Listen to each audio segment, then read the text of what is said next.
Is proud to be here with you every Monday through Friday from 9 a.m. to 11 a.m. Eastern Time. And I'm giggling today because, well, the annoying moment of the week was already decided, but then in the studio, listen, technology is technology is technology is technology. And sometimes technology is garbajosa. So I'm just here this morning to hang out with you, and let's have a great time. Thank you for your patience. We've been here in the studio since before 9 a.m., but the feed would not allow us to be to you until after 9 a.m. So, thank you for hanging out with us. The annoying moment of the week, bruh. So, anywho, my annoying moment of the week, though, is going to be a little bit different, and we will be talking about that in just a couple seconds here. Inside of the Cafe Kubal studios here on Wake Up Call with Dan Tortora, where sports meets that thing called life. Very happy to be here with you, and always appreciate you spending some time with us inside of these Cafe Kubal studios. You can get out to Cafe Kubal on 3501 James Street, 324 West Water Street, and 401 South Salina Street, all in Syracuse. You can also go to 343 Fayette Street in Manlius, New York, in their giant behemoth of a brown striped building. You can't miss it. I call it the Welcome Center of Manlius. You can go and check that out today. And of course, you can go to the corner of Route 11 and Taft Road at Sweetheart Corners, where we will be in 1 week's time. That's right, a week from today, on my G-Mama's Remembrance Day, a celebration day of her life. We will be on site, on location, celebrating the 1-year anniversary of Cafe Kubal's drive-through location on the corner of Route 11 and Taft Road at Sweetheart Corners in North Syracuse. So come out and see us there, and we're having ourselves a fantastic time, and we look forward to seeing you, as always, out in the community. So we'll hang out with you in a week at Cafe Kubal on the corner of Route 11 and Taft Road at Sweetheart Corners. So very much looking forward to that, and of course looking forward to everything that's coming up in today's broadcast of Wake Up Call with Dan Tortora, where sports meets life. So we have a jam-packed show for you today inside of the Cafe Kubal studios and inside of MonPazPopcorn.com's What's Poppin'. What we have poppin' for you today is we will be featuring the annoying moment of the week. As you know, that starts off every broadcast on Friday. We'll do the annoying moment of the week, then we'll hop into, and that's probably brought to you by by Carvel DeWitt. The annoying moment of the week coming to you from Carvel. Then we'll hop into lead, brought to you by Carvel DeWitt. Where are you today, Daniel? Carvel DeWitt, the annoying moment of the week. Then in lead, brought to you by Chick-fil-A Cicero and Chick-fil-A Clay, we will focus on the topic when we are lost. And apparently in that sentence I just was. And then we'll go from there and we'll jump in to the top dog of the week, proudly presented by K9 Camp Dog Daycare and K9 Kampground Dog Boarding, which I'm very excited to share with you. And that's going to bond with DT and DP this week. So we're going to have the top dog of the week bonded with DT and DP. And what that means is Dave Pasiak, who joins me for our segment DT and DP, will be joining me today to announce our top dog of the NBA Finals and to speak on the series as they've just wrapped up, with the Golden State Warriors winning their 7th overall championship and 4th in the last 8 years, and 4th with head coach Steve Kerr, as well as Steph Curry, Draymond Green, and Klay Thompson. So we'll get into all of that here on Wake Up Call with Dan Tortora, where sports meets that thing called life. Top Dog of the Week brought to you by K9 Camp Dog Daycare and K9 Kampground Dog Boarding, both of East Syracuse, right off of Bridge Street, right by that BJ's that's over there. So very excited to bring you that today, and we'll round out the show as we always do on Fridays with Pacer Pride with our Marywood University Pacers. Very excited to have this edition of Pacer Pride, where we will be zeroing in on Jake Schuster and his time at Marywood University and what he got to do there. So we have a great one-on-one conversation coming up with you on video with Jake Schuster, which I'm very excited about. And with that being said, it's time to hop into the annoying moment of the week. That's a mile, baby. Hopping into that right here where sports meets life on Wake Up Call with Dan Tortora. Again, appreciate you being here with us every Monday through Friday from 9 a.m. to 11 a.m. Eastern Time. And due to some technical difficulties, we appreciate you being patient this morning on Wake Up Call with Dan Tortora. So, with that being said, we're going to hop right into the annoying moment of the week.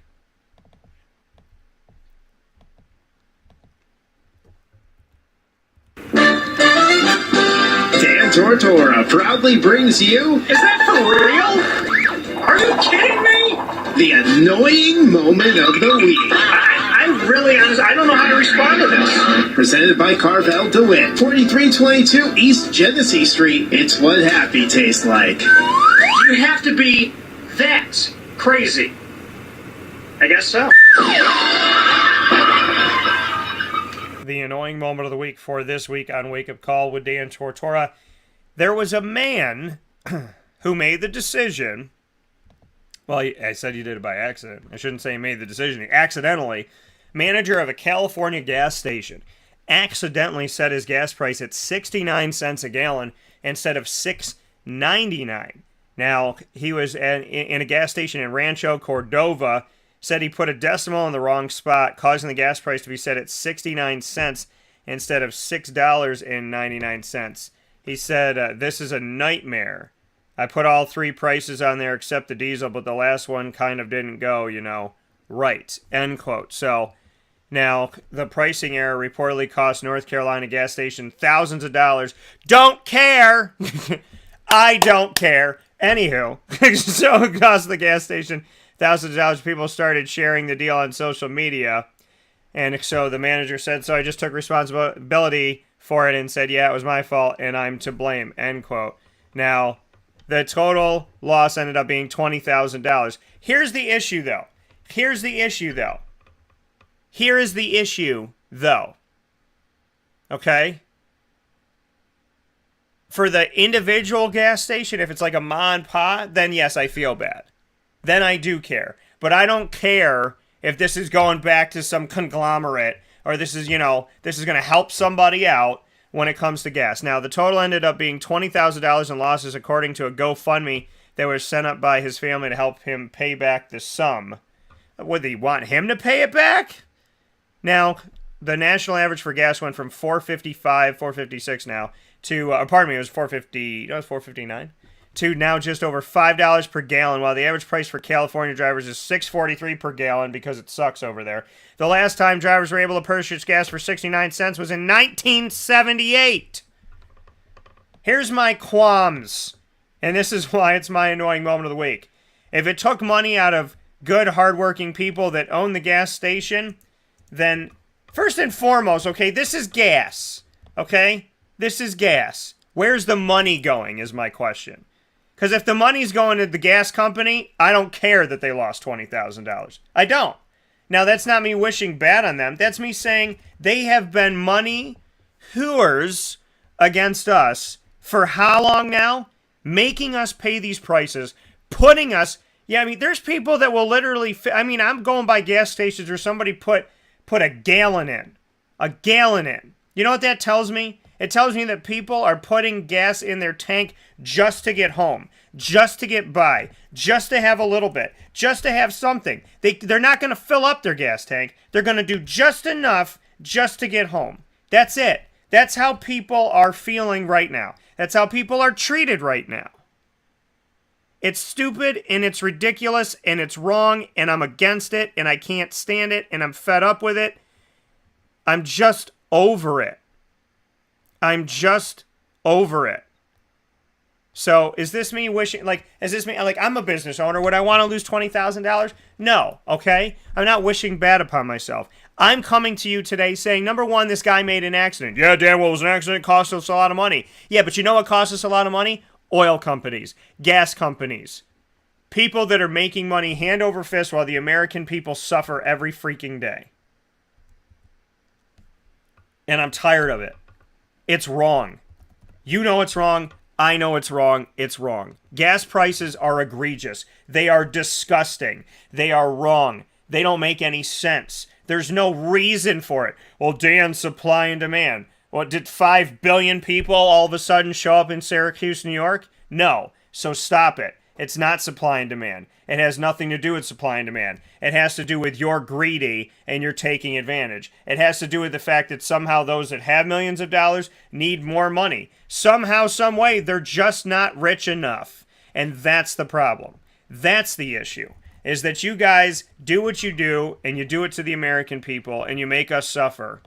And we suffer. We don't just suffer at the gas pump. We suffer at the grocery store because it costs more for the 18-wheelers to get the groceries there. So then we have to pay for that. And it costs us more at the movie theater because they got to bring the reels there. And it costs us more everywhere because people are taking the price that it takes them to get the product to the store. They're taking the gas price of that and they're putting it on us. They're putting it on the American people. That's what they're doing. It's wrong. It's ridiculous. It is not okay.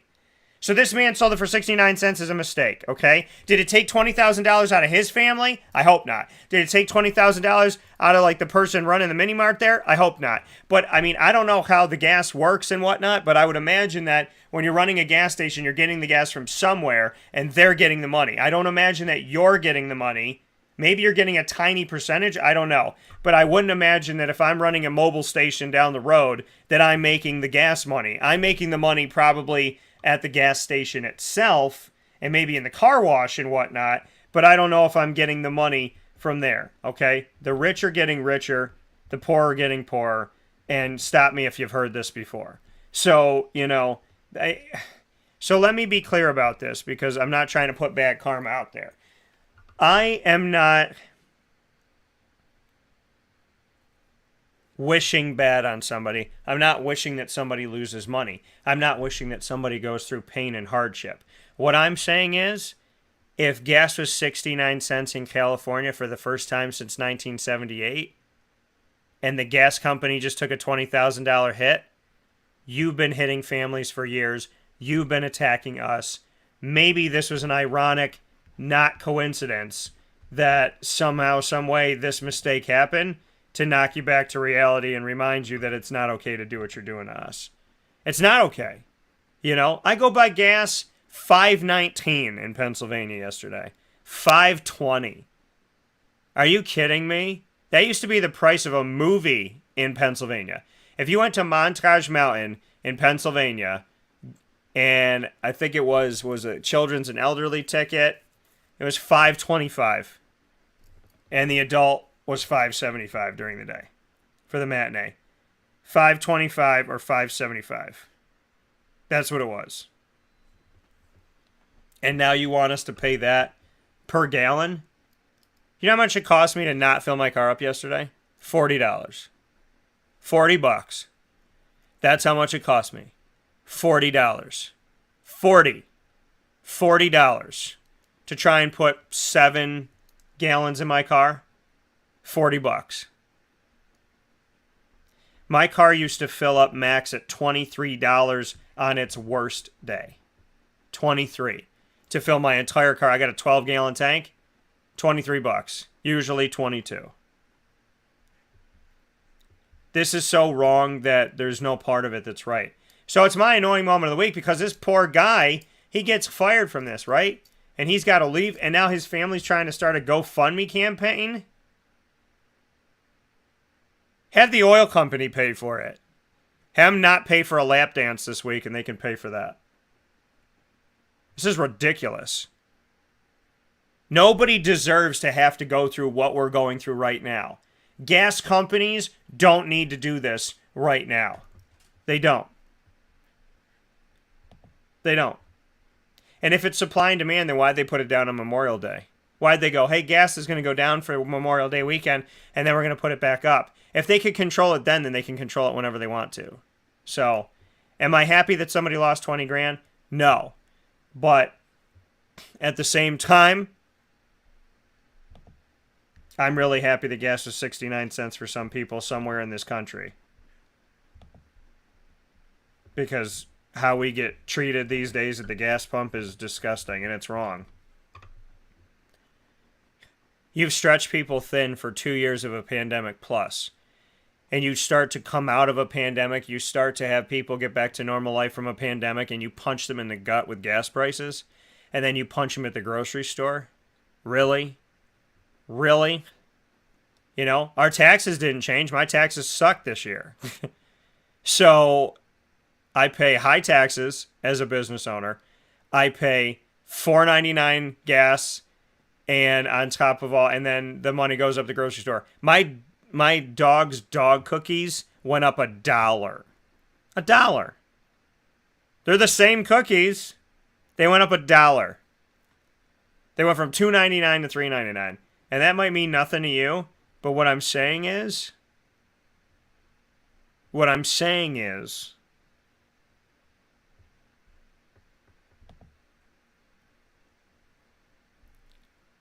it's affecting us everywhere. And who's going to stop it when it doesn't seem like we have a single leader that cares that we're paying this much? So I would ask Congress, and I would ask the president to please stop punishing the American people. Because whoever you voted for, and whoever you like, and whatever party you wear a sticker of, I don't care who's in power, these gas prices, we can't do this forever. You just took people through a pandemic, forced them to stay apart, forced hate, pushed hate rhetoric on social media, divided us so you could conquer us, controlled us, and then when we got outside, you raised gas prices. Somebody's trying to squeeze us till we pop, and we can't do that.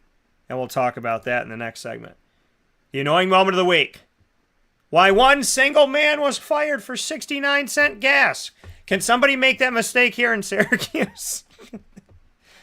I appreciate y'all. The annoying moment of the week. No matter what gas prices are, you know that if you go to Carvel DeWitt, you're going to be bringing home one of your amazing favorites, and you can do that today on 4322 East Genesee Street in DeWitt, New York. It is what happy tastes like, and I cannot wait to have the wonderful, wonderful, wonderful people of this community head out to Carvel DeWitt. Anyone in this community should know it by now. If you don't, head out there, 4322 East Genesee Street in DeWitt, New York, the longest-standing Carvel franchise in America. Fill your Sunday cup up right today. We'll take a step aside for a fast break, and we'll come back after this on Wake Up Call with Dan Tortora with Lead, Learn, Evolve, Ad-Lib, and Deliver.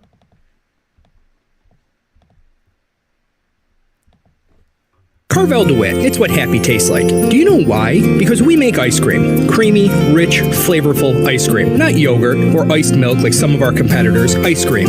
Fresh, by hand, daily. For the calorie conscious, we have something new for you. Our new Carvelite. Same great flavor, creaminess, and texture of our regular ice cream with only 35 calories an ounce. So whether you want an ice cream cake, flying saucer, dasher, carvalanche, hard or soft ice cream, we will satisfy your craving with our fresh, handmade regular or new Carvelite ice cream. Carvel DeWitt. It's what happy tastes like.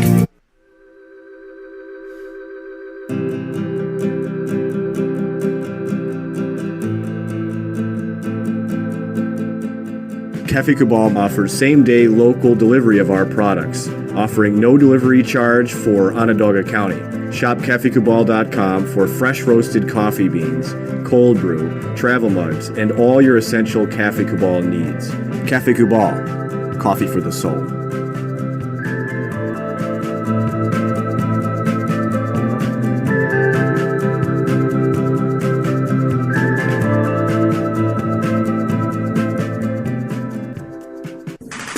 The Wildcat Sports Pub in Camillus, New York is located on 3680 Milton Avenue in the Home Depot Plaza. It is your family-friendly sports bar and restaurant. Folks, some sports bars aren't family-friendly. Some family-friendly restaurants are not sports bars. The Wildcat Sports Pub in Camillus, New York is proud to be both.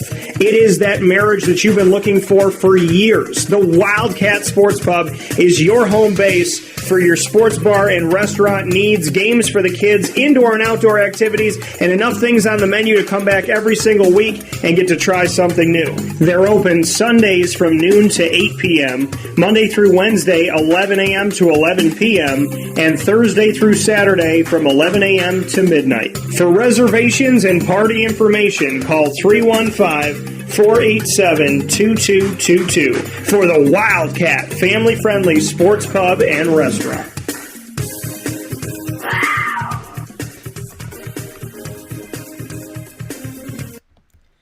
Welcome back here to Wake Up Call with Dan Tortora inside of the Cafe Kubal studios. I appreciate you being here where sports meets that thing called life inside of these wonderful Cafe Kubal Studios, 3501 James Street, 324 West Water Street, as well as 401 South Salina Street in Syracuse, and of course on 343 Fayette Street in Manlius, and on the corner of Route 11 and Taft Road at Sweetheart Corners in North Syracuse is where you can find Cafe Kubal. You can also order it and have it sent right to your doorstep wherever you are by going to cafekubal.com. That's cafe, Kubal.com. From the Annoying Moment of the Week, proudly presented by Carvel DeWitt, it's now time to jump into Chick-fil-A Cicero and Chick-fil-A Clay, proudly presenting Lead, Learn, Evolve, Ad-lib, and Deliver. Always happy to bring you Lead every single week, and today's topic is when we feel lost. When we feel lost. So, very much appreciate this when we feel lost conversation, because we need to talk about it, right? Some of us feel lost. I shouldn't say some of us. We all feel lost at some point in our lives. And when we do feel lost, what do? How do we get better? How do we advance ourselves when we feel lost? For me, I feel that when we're lost, it's important to think about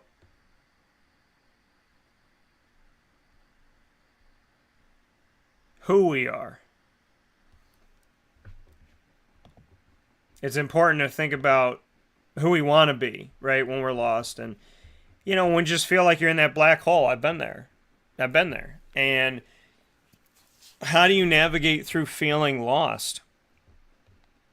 Well, what you do when you feel lost, to me, is, I pray.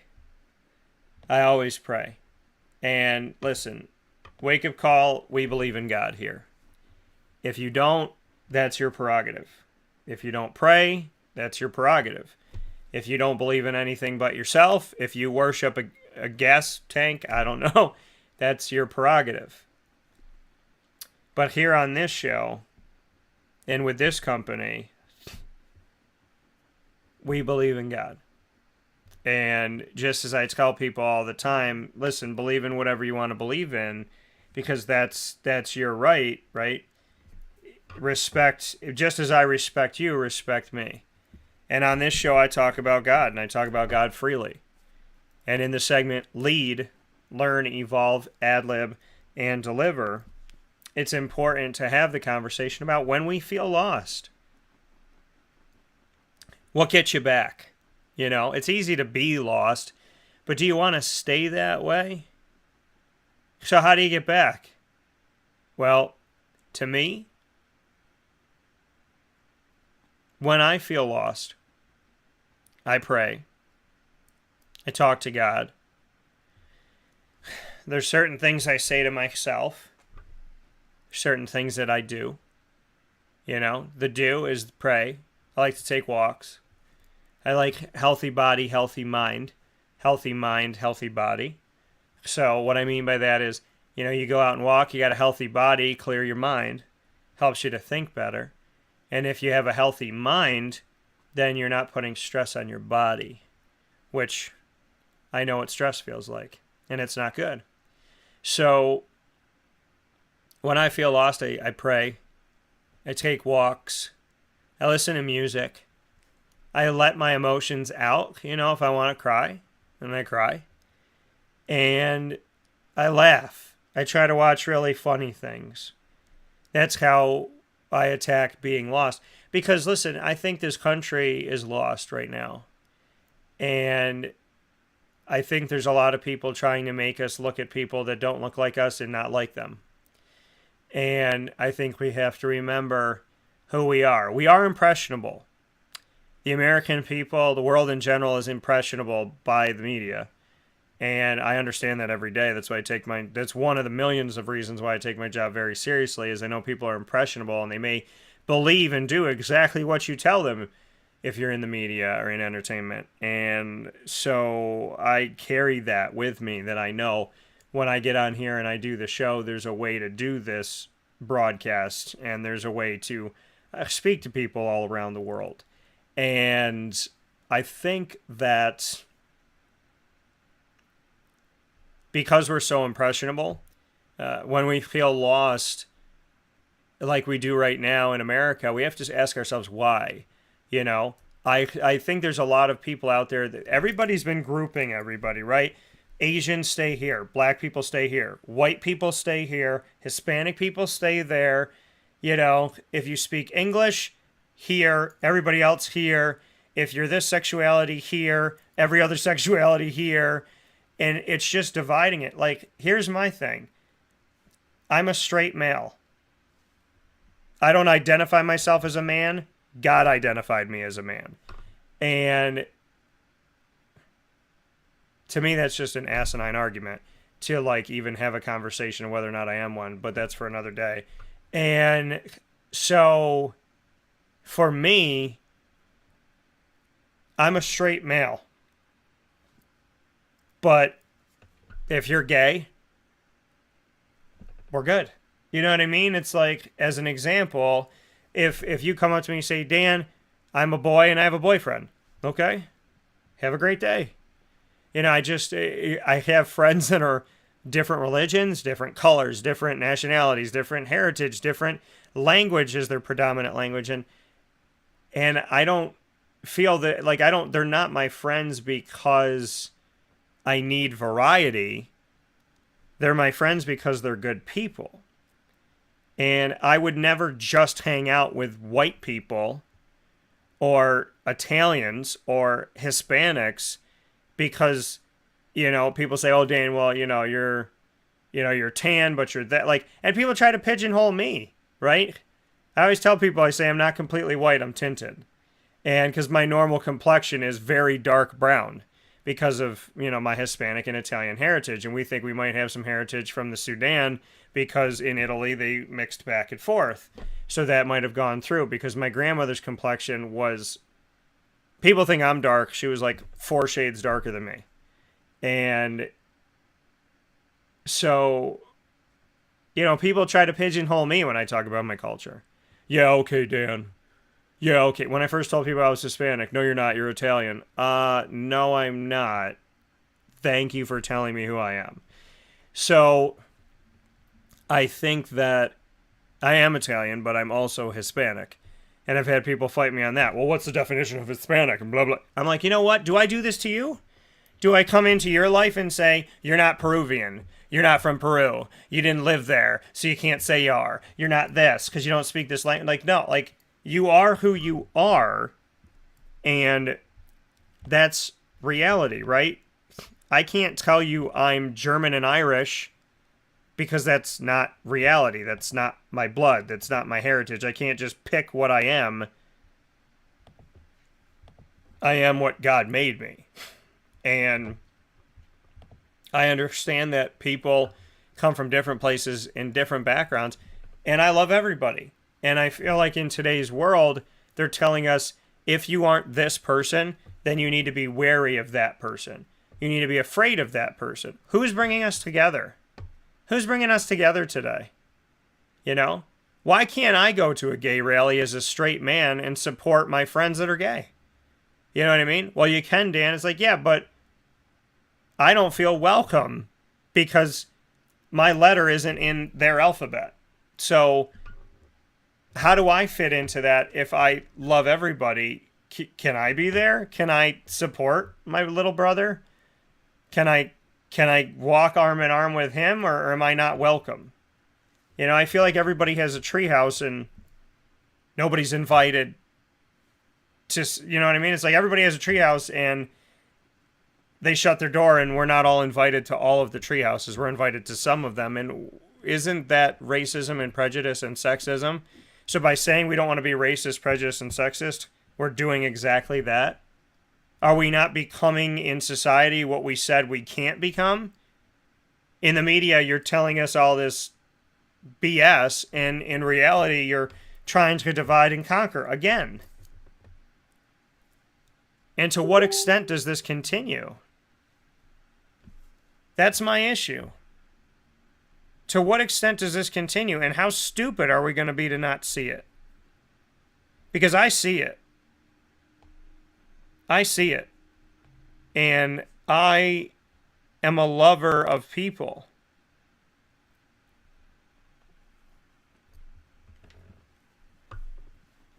All people. You know? I don't look at Steph Curry and go, well, he has a different nationality than I do. Guess I can't like him. And I know some people think that way. And I think that's crazy. I just love people. I don't have a type. I don't.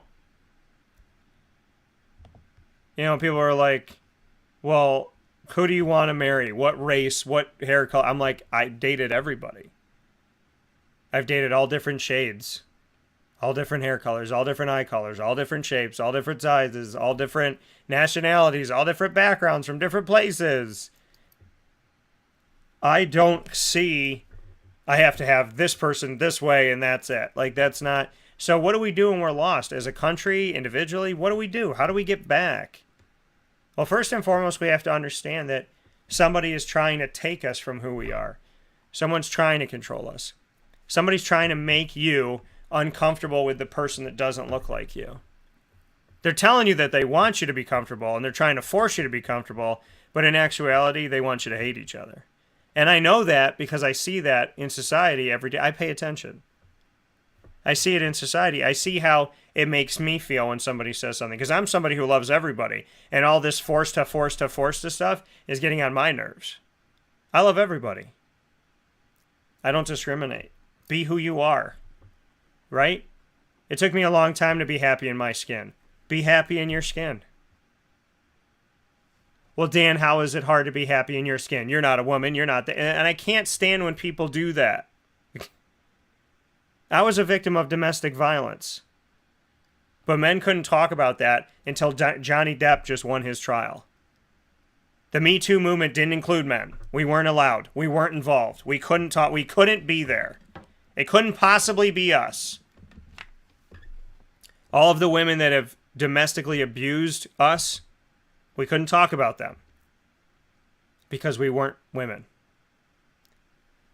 And then Johnny Depp wins a case, and now all of a sudden I can come out and say I've been assaulted by a woman, and multiple times, and without apology or care or concern. And 15 years later, she doesn't even remember it, allegedly.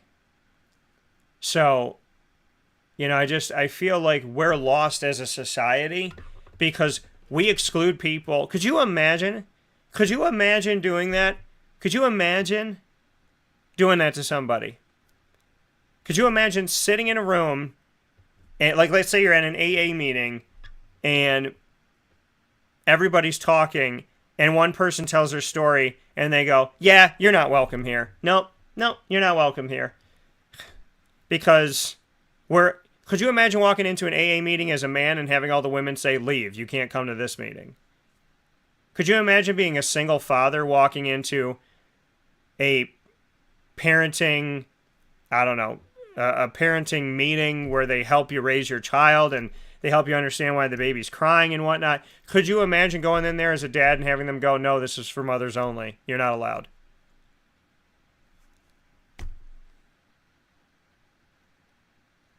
You know, people think, well, men have it easy. Men have it all. Men have this and that. There are things that are against men before we even get started in the morning. And this whole prove to me you're not a racist. Prove to me you're not sexist. Prove to me that you're not this. It's like, am I asking you to do that? Am I asking anybody to do that? This whole prove to me, put out a tweet. You didn't put out a tweet. You didn't put out a tweet, Dan. I don't feel like I have to. I've loved and been totally fine with gay people for a very, very long time. I don't feel like I have to tell you that I am. Because the people that know me know that I am. And when they've come out to me, that means more to me. Those discussions that nobody hears but them and me, those discussions with them mean more to me than anything. I don't care if a stranger understands who I am as a person. You know what I care about? The fact that when my friends called me and said, hey, Dan, I'm gay, I said, okay, what are we getting for lunch?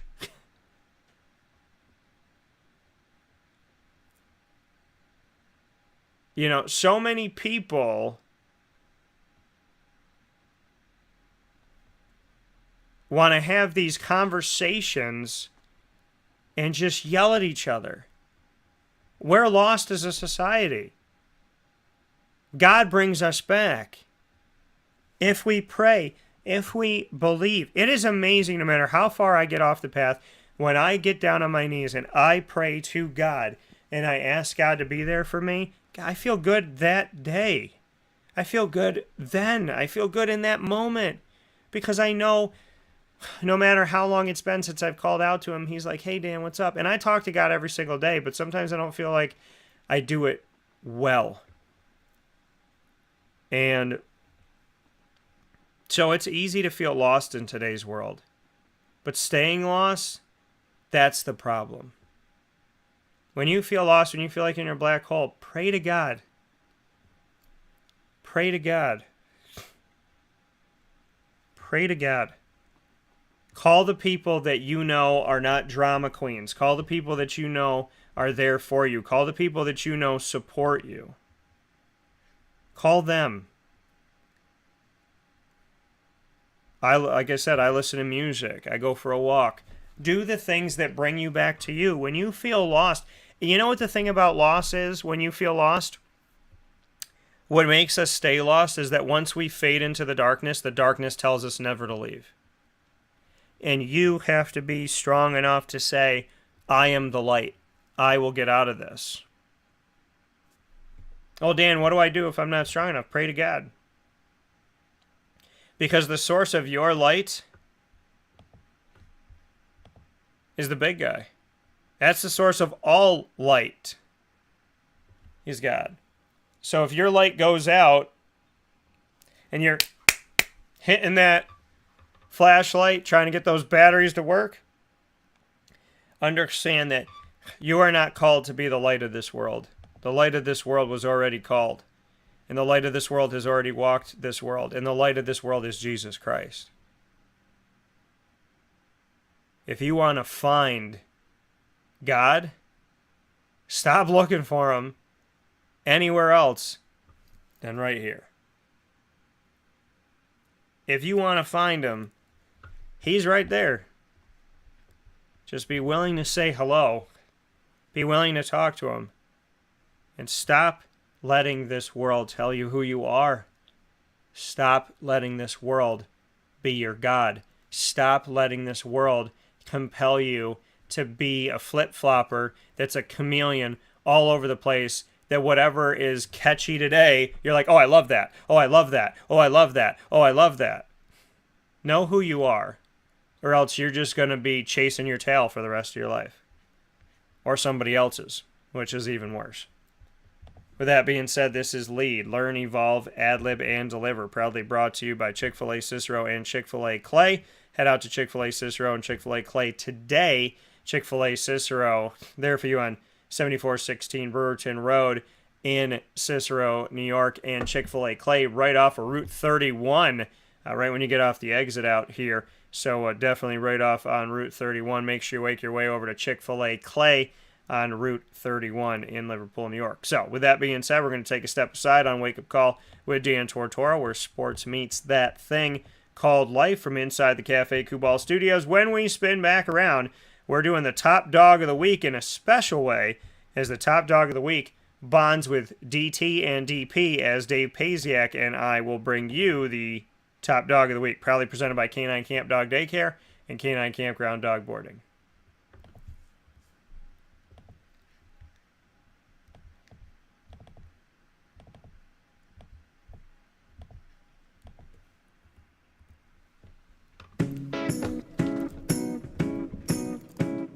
In these unique times, there are those in our community that give us a sense of normalcy and positivity. Pizza Man on 50 Oswego Street in Baldwinsville has been here for you for over 35 years and is here now.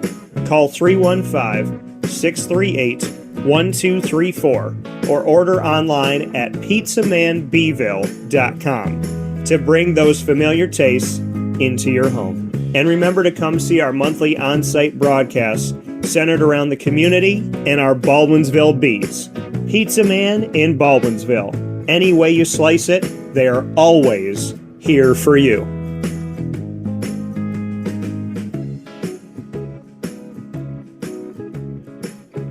This is Jimmer Sikowski, owner-operator of Chick-fil-A Cicero, 7916 Brewerton Road in Cicero, right in front of the Home Depot.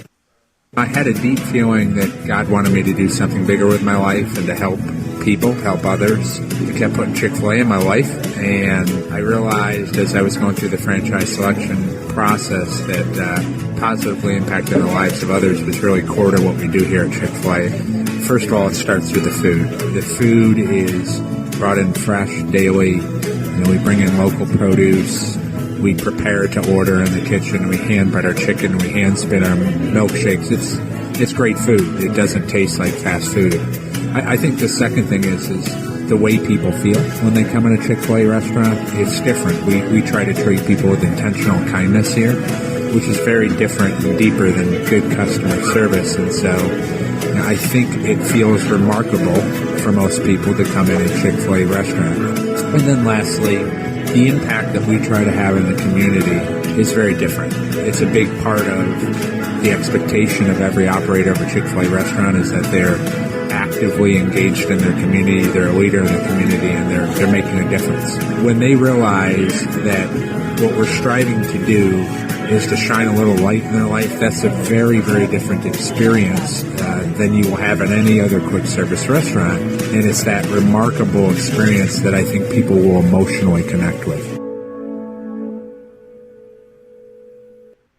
I'm George Townsend of Honda City with some good advice when buying a new car. The true cost of owning a new car is determined by the appraised value when you trade it. No vehicle appraises higher than a Honda. Next, look for low APRs and deep discounts. You also want low maintenance costs and great fuel economy. That's why my advice to you is to buy a new Honda. Looking pre-owned, visit our Honda Certified Used Car Center. Honda City, 7140 Henry Clay Boulevard, Liverpool, or HondaCity-CNY.com. It would be a pity if you don't shop at Honda City.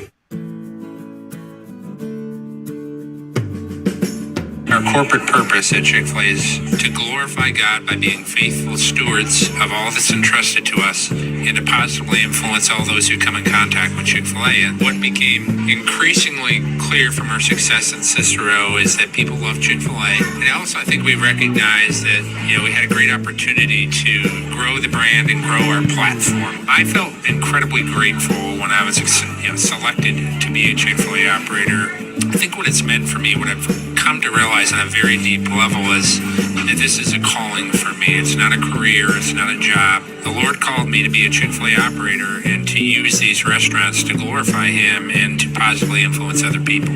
I'm blessed. I'm very blessed. Head to Chick-fil-A Clay on 3974 State Route 31 in Liverpool, New York.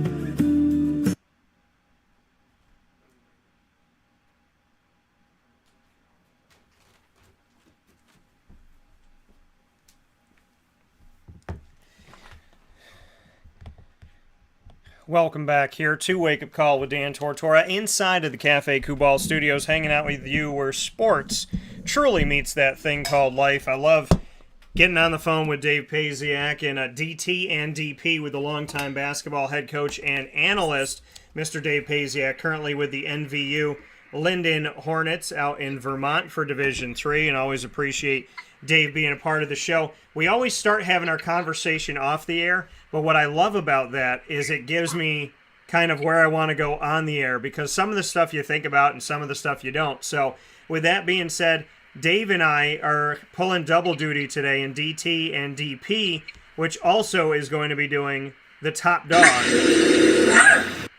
of the week. So it's time for the top dog of the week, proudly presented by Canine Camp Dog Daycare and Canine Kampground Dog Boarding. Canine Camp Dog Daycare here for us on 228 Old Bridge Street in East Syracuse, and right down the road on 242 Johnson Street in East Syracuse, you will find Canine Kampground, the place to bring your dog for short and long-term care. And every single week we announce the top dog of the week. So we'll have DT and DP bonded with the top dog of the week this week as Dave Pasiak's back on the broadcast live. Dave, how you doing today?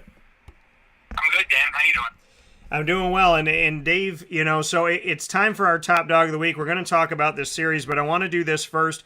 I got a few different top dog of the weeks in the sense of different categories. So who is your top dog of the week as far as the MVP of the NBA Finals? Do you believe it should be Steph Curry, or do you have somebody else?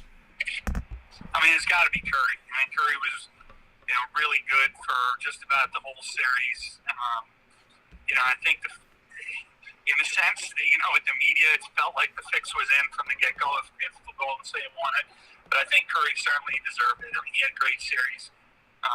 Kind of added that notch to his belt, so to speak. And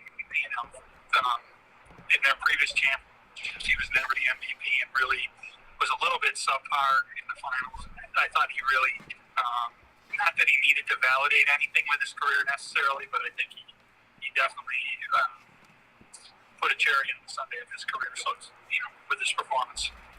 Yeah, I think what's hard for me, Dave, is, and you and I talked about this off the air, but what's hard for me, and they said it again last night during the broadcast, I'm sure you heard it, but they said in the fourth quarter of the game, they said, well, Steph Curry's doing this on, the team that he has the least amount of talent to help him. Steph Curry is winning an NBA championship this year with basically the weakest Warriors team, and I was sitting here saying to myself, I know Clay hasn't been great, but he's had Clay for all 4 rings. He's had Draymond for all 4 rings. He's had Andre Iguodala for all 4 rings, and I know that Andre is in a different world now, but when you talk about the big three of Clay and Draymond and Steph Curry, I don't know. I struggle with the commentators saying, well, Steph basically did this when he had a bunch of role players that didn't help him out, and I don't feel like all these guys are just role guys, and at the same time, I don't know. It was weird for me to hear people, to hear them say well, look at the group of people, look at the ragtag team that he won this championship with. I didn't think that was a fair assessment. No, but that's been kind of, we talked about that, on an earlier show. That's been the narrative the whole series. Is that it's a false narrative that Curry's doing this with a bunch of bums and Boston had so much more talent. And I mean, you can't undersell championship DNA. I mean, as the games get tight, I do think it's a fair statement that it's probably top to bottom the least talented Warriors team just because you don't have Durant. Durant's a top handful of players in the history of the game. So, I mean, they won it without Durant. So I think in that sense, you can say you can fairly say, it's the least talented Warriors team. But, the guys around Curry, I mean, Wiggins was the second best player in the series. And, Green really was good the last 2 games. I know he gets under your skin, but he really, I thought, played well and was a catalyst for them, especially last night. And Thompson is not what he was before the injury, and Iguodala is barely playing now, but you can see Iguodala's influence, even though he wasn't playing. The way he was talking to Peyton and Poole and some of their younger guys. So I mean that whole veteran influence. People forget Looney. I mean, he's a 3-time champion. He didn't really play on the 2 previous ones, but he's been part of that culture too. So, Golden State. I mean, they got good players besides Curry. I think anybody who doesn't see that really isn't paying attention. Yeah, and I would agree with you. Our top dog of the week, our top dog of the NBA Finals as far as who we're honoring as the MVP, I would have to say, Steph Curry as well. I mean, the man balled out. He didn't have a great game 5 by his standards, but beyond that, I mean, Steph Curry has been Steph Curry, and Steph Curry, I mean, he's incredible. He is absolutely incredible. What I love about Steph Curry is I don't think the game would have welcomed him in the past when you look at it and you say, okay, he's from Davidson. It's not a school that we're typically used to having, NBA guys just come through this bridge from Davidson. And I was concerned about him watching him in the NCAA tournament that they were going to go, oh, okay, he's a shooter. At the time, obviously, he's a skinnier guy, so he's a skinny shooter, and there's a lot of skinny shooters. And, does this guy make sense on the team? And, just like at that point in the or not on the team in the NBA, because at that point in the season and that point in the history of the NBA, in reality, that NBA was like, oh, you can shoot threes and that's what you do? No thanks. move on. And so I thought that they were going to pass on Steph. I didn't think they were going to give. I mean, you look at a guy like Jerry McNamara, and I knew he had a groin injury when he was trying to get drafted and whatnot. But I look back at Jerry McNamara as like, why didn't he get drafted? And I understand they want you to see more defense, play more defense, and do this and do that and whatever. But I look at Jerry and I say, well, it didn't work out for him, and I feel like he should have gotten looks. But it did work out for Steph Curry, and both of them were just these three-point catalysts. And Steph came into the league and found a way in and somehow got in. And now people are regarding him as the best shooter of all time, one of the greatest players of all time. And for us to see this, I was leery, Dave, that the NBA was maybe not going to let him in to even have the chance. And I'm so happy that they did. Well, it's kind of a perfect storm in a sense. He came to the Warriors at a time where, the game was just starting to change. Yeah. The Warriors were really the first team. You think about like they had the quote-unquote death lineup in small ball. Golden State was the first team to really play that way consistently. And Curry benefited from that. He's also had really good defenders around him that have been able to cover up for his deficiencies there throughout his career. And he's gotten a little bit better. Like, as he's gotten on in his career, I think he's put on a little bit of weight and strength. And, like, he's by no means a good defender still, but he at least competes a little bit now. So I think his game has evolved. I think the one, like you talked about him versus McNamara, I think Curry is a little bit underrated with his ball skills. Like, he has the ability to put the ball on the floor and finish at the basket a little bit, in addition to just being a three-point shooter. So I think that's a little bit of an underrated part of his game that makes him maybe a little bit more complete than people give him credit for at first glance. Yeah, and that's the thing, like you said, and what I alluded to, the game changing. And, it was the right time for Curry to be in the NBA draft because the game was changing. And, that's the thing that I think kind of, unfortunately, it didn't change at the time that Jerry was coming out there, but it's changed now. And that's what I said to people. I said, I think Buddy's got a better shot at getting a look than Jerry did because the game has changed. But, you look at Steph and I watched Jerry his entire career, and then you watch, Steph at Davidson, you watch the run that they had, and you just and you say to yourself, like, okay, Steph doesn't really play like you said, Steph's not really playing defense, and Syracuse gets knocked for the 2-3 zone and whatnot. So it just felt like it would have made sense, but it just wasn't the time, and that wasn't Jerry's fault. But in Steph's case, he got it, and he got the opportunity. And think about if the game hadn't changed, what we would have never seen. So with that being said, Dave, two-part question. What do you think about the fact that if the game didn't change at the time that Curry was coming out, that we may have never seen him? And the B side of that, is he the greatest shooter of all time? I think the first part of the question, I think he's good enough that he would have, we talk about, the great players, they would adapt and adjust and kind of translate from era to era. Now, would he have had the success that he's had? Maybe not in a different NBA, but maybe it would have been more of a specialist. But,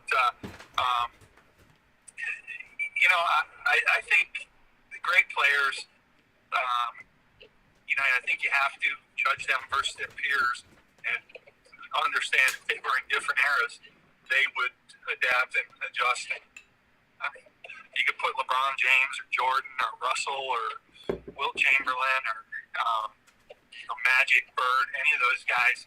You transport them to a different era. I think that they would find a way to fit their game into the game of that era, be exposed to the training methods of that era and whatnot, style of play, and would still excel. And I think the same thing is true for Curry. Like, I think he would have been a really good to great player in a lot of, pretty much any era. Second part of the question, is he the greatest shooter of all time? I guess the numbers support it to an extent. You can make an argument for Ray Allen. There's been other guys in the history of the game. I think he's benefited from the game the way it is today. But the flip side of that, he's also probably more the focus of attention from the other team defensively in the game today. So, I think it's kind of like the greatest player argument. Is it Jordan? Most people say yes, but you can make a great argument for LeBron or Kareem or Russell or Wilt. Same thing with the greatest shooter argument. Can you make a great argument for Curry? Sure, but you can't for Ray Allen and some other guys in the history of the game. So, I think he certainly deserves consideration for that. Yeah, and I would put him up against Reggie Miller in my world, and have that debate, and we're having that debate right now on Wake Up Call's Twitter feed, so you can check that out at Call DT. That's CALLDT to follow us on Twitter and give us your thoughts. Who is the greatest shooter in NBA history? Stephen Curry, Reggie Miller, or Ray Allen? And if you have a different vote, then you can write in that candidate in response to the poll that we have up there on Wake Up Call's Twitter feed, which is at CallDT. That's CALLDT. So keeping with the top dog of the week, we said our MVP, we agree, is Steph Curry. Who is your dark horse that just shined in the NBA Finals? Who would be that top dog of the week, the top dog dark horse, so to speak? Wiggins is the obvious choice there. Yeah. Wiggins, on the one hand, you say dark horse, the guy's a former number one draft pick, but on the other hand, I don't think going in anybody thought he would be the second best player in the series. And I think, over the course of 6 games, he was. I think Wiggins for sure would fit that bill. Yeah, I take a look, and that was my thought, and that's where I was going to go. You look at Andrew Wiggins and what he did statistically against the Celtics. Number one, he played in 40 games in 4 out of the 6 games, then played 30 and 35. Taking a look at that, he played more as time went on. He had a block in 4 of the 6 games, at least one block. He had 3 blocks in 2 of those games, 2 in another one. And he had assists in all but 1 of those games and had double-digit in rebounds in Game 4 and Game 5, 16 and 13.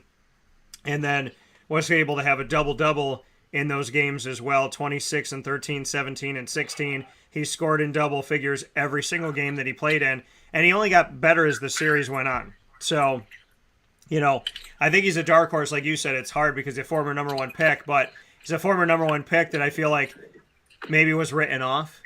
So to see what he did here and to see, how he put it all together and to be on a team where he wasn't the focus is really incredible. And he just kept on shining last night. You got later in the game and there's a corner 3 and he's by himself and the defense didn't get there in time. And before it even went up, I was like, that's going. And as soon as he started to launch it, I went, it's good. It's good. Because you just know, watching basketball long enough, there's just certain plays that you just feel like, yeah, that's going to happen. And he was putting daggers in it, and I think everybody looks at Steph Curry for the dagger. But I want to give credit to Andrew Wiggins because he put a lot of daggers into the Celtics over the last couple games especially. Yeah, I think, the other guy that had a couple daggers last night that had a quiet series prior to that was Otto Porter. Yeah. He had a couple of big, Boston would chip away, and Porter hit a couple of really big threes to kind of thwart Celtic runs too. So, but yeah, Wiggins throughout the series, he certainly enhanced his reputation and his stock over the course of the series. Yeah, he did. Who would you say is your top dog of this series when it comes to defense for the Warriors? I'm going to go with Wiggins there too because I thought he had stretches where he guarded Tatum. He had the big rebounding games. I thought he was really a factor on that end of the floor as well.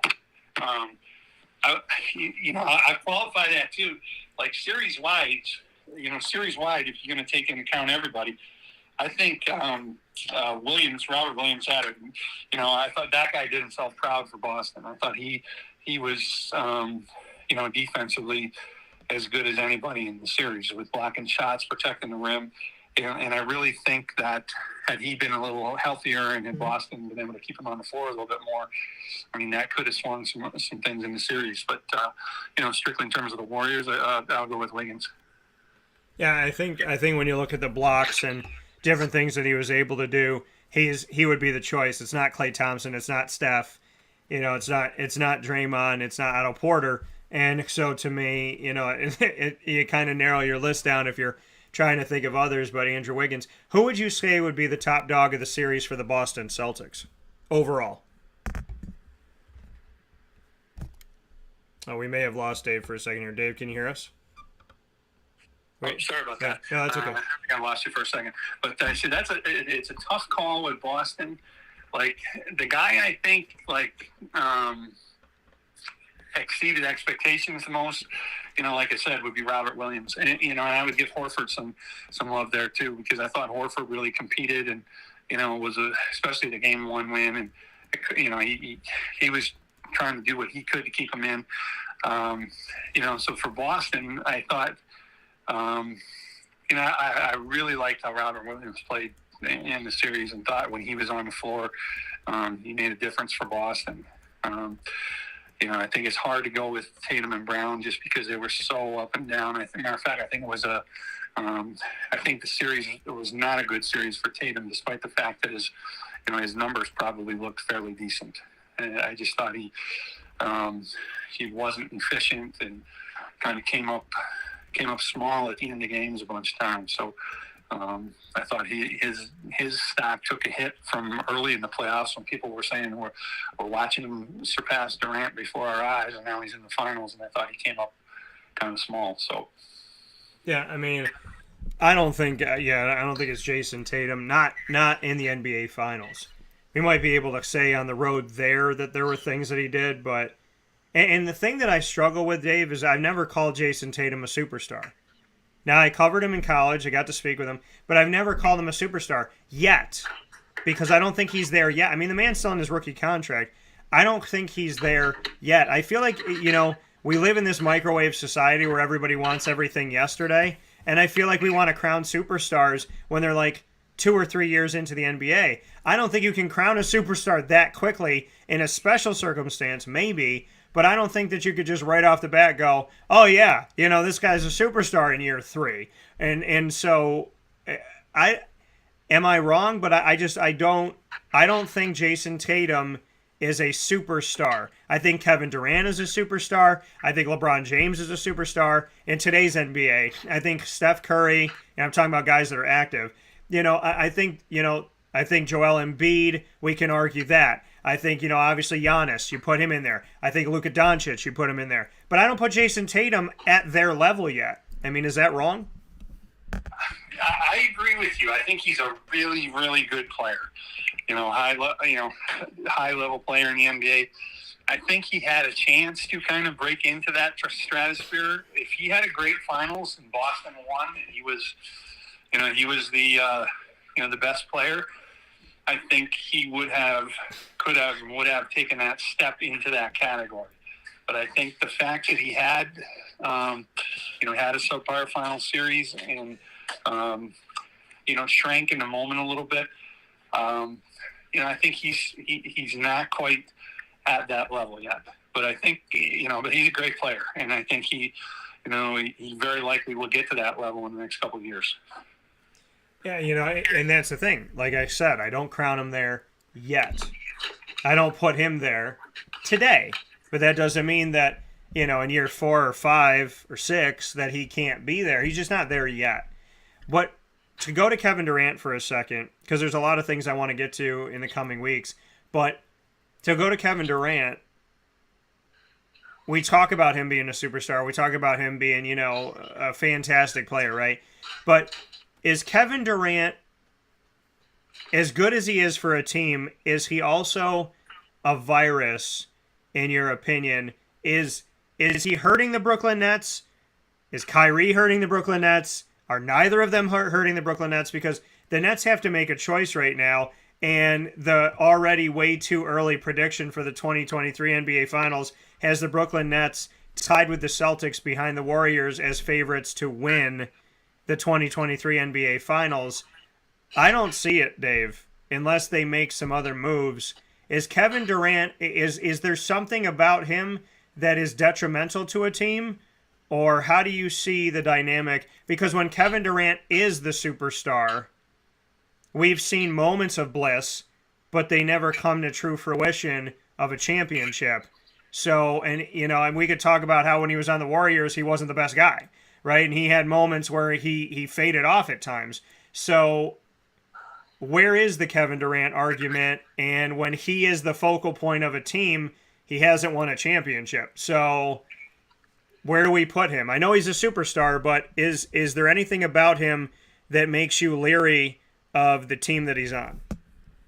No, and he was the best guy in Golden State. He was the Finals MVP in both championships. So, so I don't think that's a fair statement that he was the best guy there. I think he faded at times. He just, in moments, he faded. That's what I'm saying. Yeah. But I think that. I think the problem with Brooklyn is much more Kyrie and the disruption and, his thing this year and didn't play in the home games and, in and out of the lineup. And so I think the extraneous stuff Kyrie brings to the table, I think, is much more disruptive to a team's success than Durant. I mean, I think, everybody thought this year Brooklyn had the inside track on the finals and the championship and everything. And, it's all going to come down to what pieces they put around those two guys. Or do they, they're going to, I think it would be crazy for them to shift gears from building their team around Durant. Could they make a move with Irving? Is there a market for Irving that would bring back a return that would give them a better chance to win? I don't know. I mean, Irving is a lightning rod player. I mean, he's a guy that he's come up big in the big moments, but at the same time, when the star, when the spotlight is not shining on him directly, he's a guy that hasn't responded well to that too. So he's the one that basically broke things up in Cleveland. So, I don't know. I mean, I think Durant for sure, as long as he's healthy. If Durant as the centerpiece of their team, I think Brooklyn is going to be a team that's going to be in the mix. Yeah, and I think. I just feel like the Brooklyn Nets, in my opinion, right now. I mean, and I agree with you that Kyrie is a big problem, and that's reality to me. I think Kyrie's been a problem in most places, right? And we heard about him in Cleveland, we heard about him in Boston, we hear about him with the Nets, and I think he is an issue. I really do, and I don't believe that him and Kevin are going to win a championship together. I just don't believe that. I think that Kevin's number 2 needs to be somebody else. And that's the reality for me. I think the second guy in Brooklyn has to not be named Kyrie Irving. And that means they're going to have to make a move. Now, how do you sell Kyrie Irving to somebody, right? How do you sell him? If you want to move him, he has the player option. It's $30+ million. It's like 35.8 or 35.6, something like that. So how do you shop that? Can you shop that? And, but to me, I think that it would behoove the Nets to not extend that, because I feel like Kevin Durant, and I can't speak for the man. This is just what I'm taking from an outside perspective. I think that one more season with Kyrie might be enough for him to be like, dude, you got to leave. So I feel that where we are right now with the Nets is they're farther behind the 8 ball than I think people give them credit for.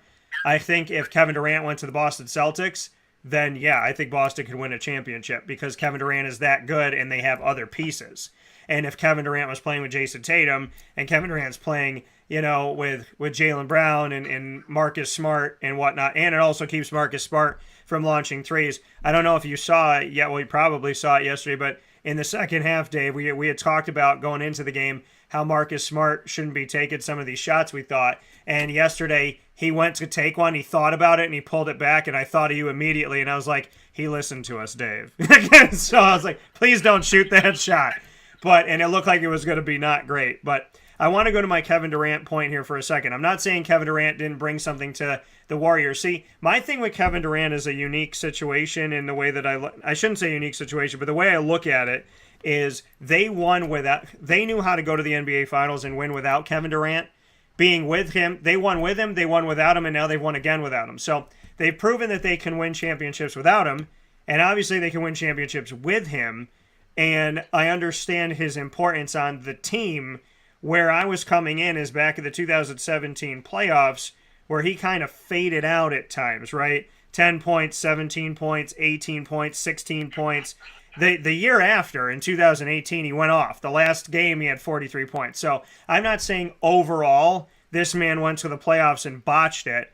I'm saying that there's times where I don't think Kevin Durant was the best player on the floor. And maybe statistically, certain things points-wise will look a certain way, but there are times where I felt like I wanted to see more out of Kevin Durant, or I was surprised that I didn't see more. So I respect him. He's a superstar. I like him. He's fantastic. He was drafted behind Greg Oden. Look where Greg is, and look where Kevin Durant is.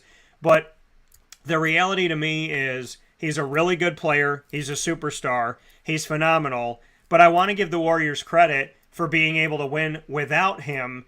And not that he didn't bring something to the table there. Anywhere he goes, he brings something to the table. I argue he brings something better to the table than LeBron James does, because I just feel like the culture doesn't explode when Kevin Durant's somewhere.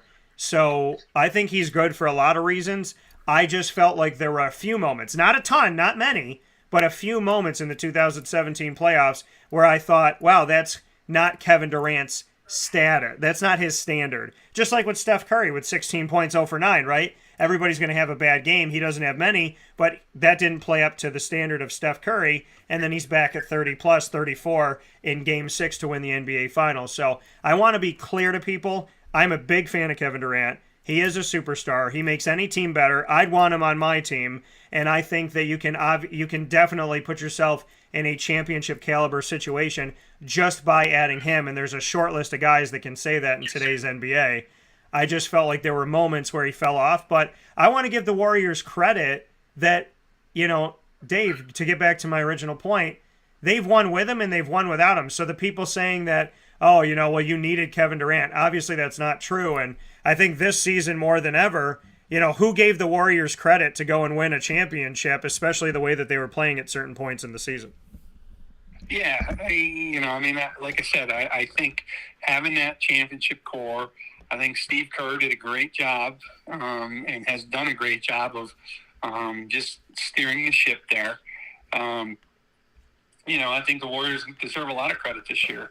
Like a lot of teams that win a championship, they caught a couple of breaks along the way, with Morant getting hurt with Memphis and, Phoenix getting knocked out when they had been the best team all year. Those things certainly, worked in Golden State's favor.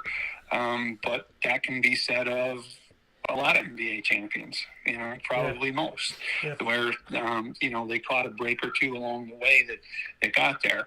I want to go back for a second to the Brooklyn business. The one we didn't talk about, one aspect of the Nets, which I think could change the whole calculus and be a king, of the team. And that's what materializes with Ben Simmons. Because if Ben Simmons is able to kind of play at or near like the All NBA level that he was at, for a time in Philly, and where he was the best perimeter defender in the NBA, and a guy who doesn't need to take a lot of shots.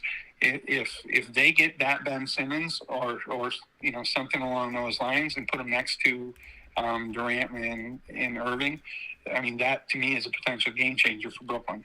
That could certainly elevate that team to the championship level. So I think that's something that we kind of missed that piece of the puzzle when we were discussing Brooklyn. So I want to get that out there.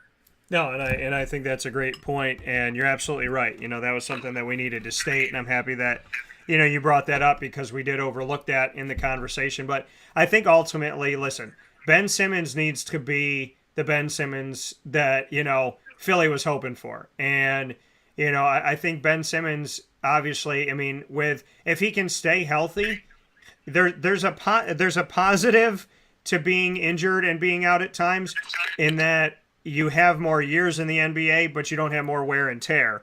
So if he can stay healthy, then he's still young in the game. And if he can be a good tandem with Kevin Durant, then that's definitely helpful. I just think that ultimately, no matter what they do, they can't have Kyrie on this team. No matter what they do, they can't. And if they do, they're not winning the NBA Finals. That's just reality to me. I do not believe that a Kyrie Irving team is going to win it. And in this situation, I think if it's Ben Simmons, Kevin Durant, and they add another piece, then you and I are having a different discussion. But the Kyrie Irving project needs to be over. And I'm just not, I don't think it's going to, I think it's going to cause more drama in Brooklyn. It already has, than anything else. So, I love your Ben Simmons point, but I think Ben Simmons and Kevin Durant, I think they have to do this without Kyrie Irving. In my opinion, that's how they move on. Yeah, the question is, I think there's two sides to that coin. On the one hand, if Irving is fully integrated as part of the team all year, do we have a different Nets team at the end of the year? And the other side of that coin is, what kind of market is out there for Kyrie Irving if the Nets do want to move on? Is there a move to be made that can bring back a return to put them at a championship contending level? So I think those are the two unknowns with respect to Kyrie. Well, I tell you with Baker Mayfield, just pay whatever you got to pay and release him. That's, it's just not, it's not working out. I don't think the Browns want Baker Mayfield, and if I was the Nets, I wouldn't want to deal with Kyrie Irving. So it's like, yeah, eat the cost. I know it sucks, but what are you going to do? There's not really a market for Baker right now, and there's not really a market for Kyrie Irving. But if you could shop him somewhere, let him be. This is how I look at Kyrie Irving. This is the juxtaposition between him and Kevin Durant. Kyrie Irving, let him be somebody else's problem. Kevin Durant, he's your chance to win a championship. Okay? If you don't have LeBron and you don't have Steph in the crew, then the next best bet is to, and I'm not saying Kevin Durant's third, I'm just saying in the NBA today, there's Giannis and the fact that he can pull that team up, but very rarely get them to the promised land. I know that there's other players on the team, but there's not enough in Milwaukee to do it consistently. Steph and the crew can do it. LeBron makes teams relevant. Kevin Durant makes teams relevant. So there's there's 30 NBA franchises. There's few players that can make your team that caliber. So let Kyrie be somebody else's problem and let Kevin Durant move forward here. And I feel like this is like an Aaron Rodgers thing where Kevin Durant's eventually going to go to the media and he's going to stand out there and he's going to say, hey, I should be making the decisions on this team. I should be the CEO. So we'll see where we go from here, Dave. We have plenty more discussion, and I want to, now that the NBA Finals has been won, there's a lot of different storylines as we move forward, and obviously a draft coming up. So I know that you've carried us through the playoffs, and I would love to continue the discussion with you because now we have more of an open valley of topics, and there's a lot of things that I would love to get into as we've kept the focus on the Celtics and Warriors as it should be. So I look forward to having you back here soon for DT and DP, and you and I got a lot more to talk about, including the NBA draft and who you think can be an immediate impact. Yeah, the NBA offseason's they've gotten it right with the rhythm of the offseason. You go to the draft and, free agency, the summer league, the NBA kind of the NFL, just because they're such a monster, keeps the public spotlight. But I think the NBA kind of has it right with the rhythm of the offseason to keep the attention of the NBA fan and the sports fan throughout the summer. So we'll look forward to talking more about all that stuff. Absolutely. And to your point, Ben Simmons, 15.8, 16.9, 16.4, and 14.3 points per game after not playing due to injury after that. And, of course, we've seen him have 7 to 8 rebounds in all of his 4 seasons, as well as having 8 assists in 2 seasons, almost 8 and 6.9, with his averages of 15.9 points per game, 8.1 rebounds a game, and 7.7 assists per game. His free throw percentage is atrocious at 59.7%, but there's other things that can definitely get better as we move forward here. So Ben Simmons will be part of the conversation, and so will Dave Pasiak. Dave, as always, I appreciate you, and thanks for being a part of this week's Top Dog of the Week. Well, thanks for having me, and it's been great, navigating the playoffs, Dan. All right, talk to you soon. Take care. Take care. Bye-bye. See you. That coming from Dave Pasiak here on Wake Up Call with Dan Tortora, where sports meets that thing called life. Big shout out to DP, the gentleman that I always trust to bring us through all things NBA. And when it comes to the world of basketball in general, I always trust Dave. So very happy to have him here as we have announced our top dogs of the week. So top dog of the week, always happy to do this and always happy to bring it to you. Proudly presented by K9 Camp Dog Daycare and K9 Kampground Dog Boarding. Once again, our top dog of the week. We agree that the MVP is Steph Curry of the NBA Finals for the Warriors, winning his 4th championship and first time MVP in the NBA Finals. And also want to note that we had our dark horse top dog. We also agreed Andrew Wiggins, our defensive player of the series, as the top dog for the Warriors, Andrew Wiggins. And then he spoke about Robert Williams III for the Boston Celtics. And and he also mentioned Al Horford. I would call Al Horford my top dog of the week here. So I would definitely have Al Horford as my top dog of the series for the Boston Celtics, as I think he showed up in more ways than Jason Tatum in moments. And Jaylen Brown, too. I would probably put Jaylen Brown and Al Horford up there. Al Horford resurrected his career in this series, so I feel like that can't be understated. With that being said, we'll take a step aside for a fast break on Wake Up Call with Dan Tortora inside of the Cafe Kubal Studios. We appreciate you being here where sports meets life, and when we spin back around, we will have the opportunity to share with you Pacer Pride for this week as we go one-on-one with Marywood Pacer baseball stud Jake Schuster, who will be joining me right after this fast break on Wake Up Call with Dan Tortora, where sports meets life. From inside of these Cafe Kubal studios.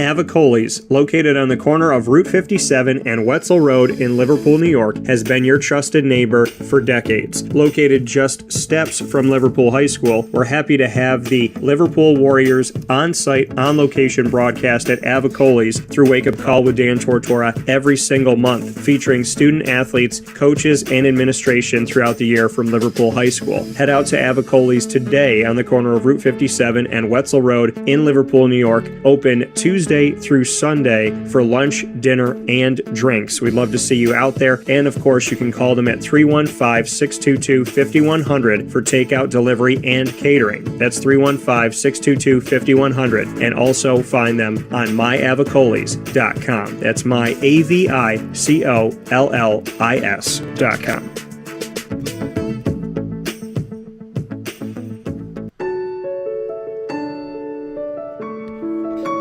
Having peace of mind when you're out of town that your furry-loving friend is safe and sound means taking them to K9 Kampground, because we all know that when it comes to the love of our pets, it goes well beyond the call of duty to make sure they're safe and sound. Right, Lily?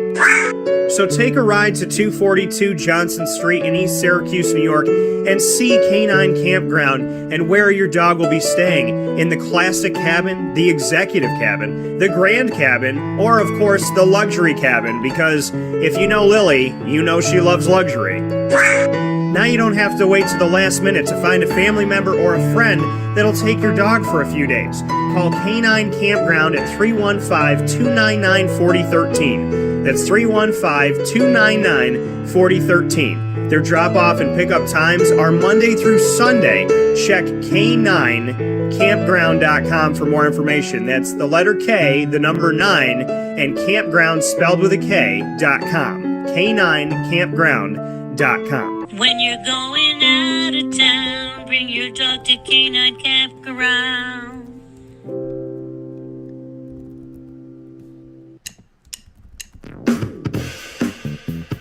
PB&J's Lunchbox, the food truck that you love finding all throughout Central and Upstate New York, now has a street-side cafe. So when you're craving their traditional favorites as well as their out-of-box amazing menu items, you can now head to 663 Old Liverpool Road in Liverpool, New York. Located just minutes from the highway, the Thruway, Destiny USA, and Onondaga Lake Parkway, PB&J's Lunchbox Street-Side Cafe is there for you Monday through Saturday from 9 a.m. to 7 p.m., serving breakfast, lunch, and dinner all throughout the day. Get breakfast for dinner, dinner for lunch, whatever you fancy, including their award-winning grilled peanut butter and jelly sandwich. Find them at 663 Old Liverpool Road in Liverpool, New York. PB&J's Lunchbox, where we love to know what's in your lunchbox.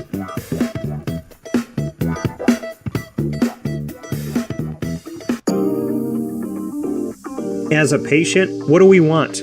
To be cared for, to be listened to, and to have someone walk us through the process on our path to victory. Victory Sports Medicine and Orthopedics does all of those things beautifully, with Dr. Mark Petropoli leading the team on 791 West Genesee Street in Skinny Atlas, New York, located minutes from beautiful Skinny Atlas Lake. Whatever your injury may be from head to toe, preventative care, rehab, physical therapy, laser therapy, and surgery are all available at Victory Sports Medicine and Orthopedics, where they care about us, they listen to us, and they understand that everyone's path to victory is a little bit different. Let them help you on yours by calling 315-685-7544 to make your appointment today. That's 315-685-7544. And find out more information at victorysportsmedicine.com.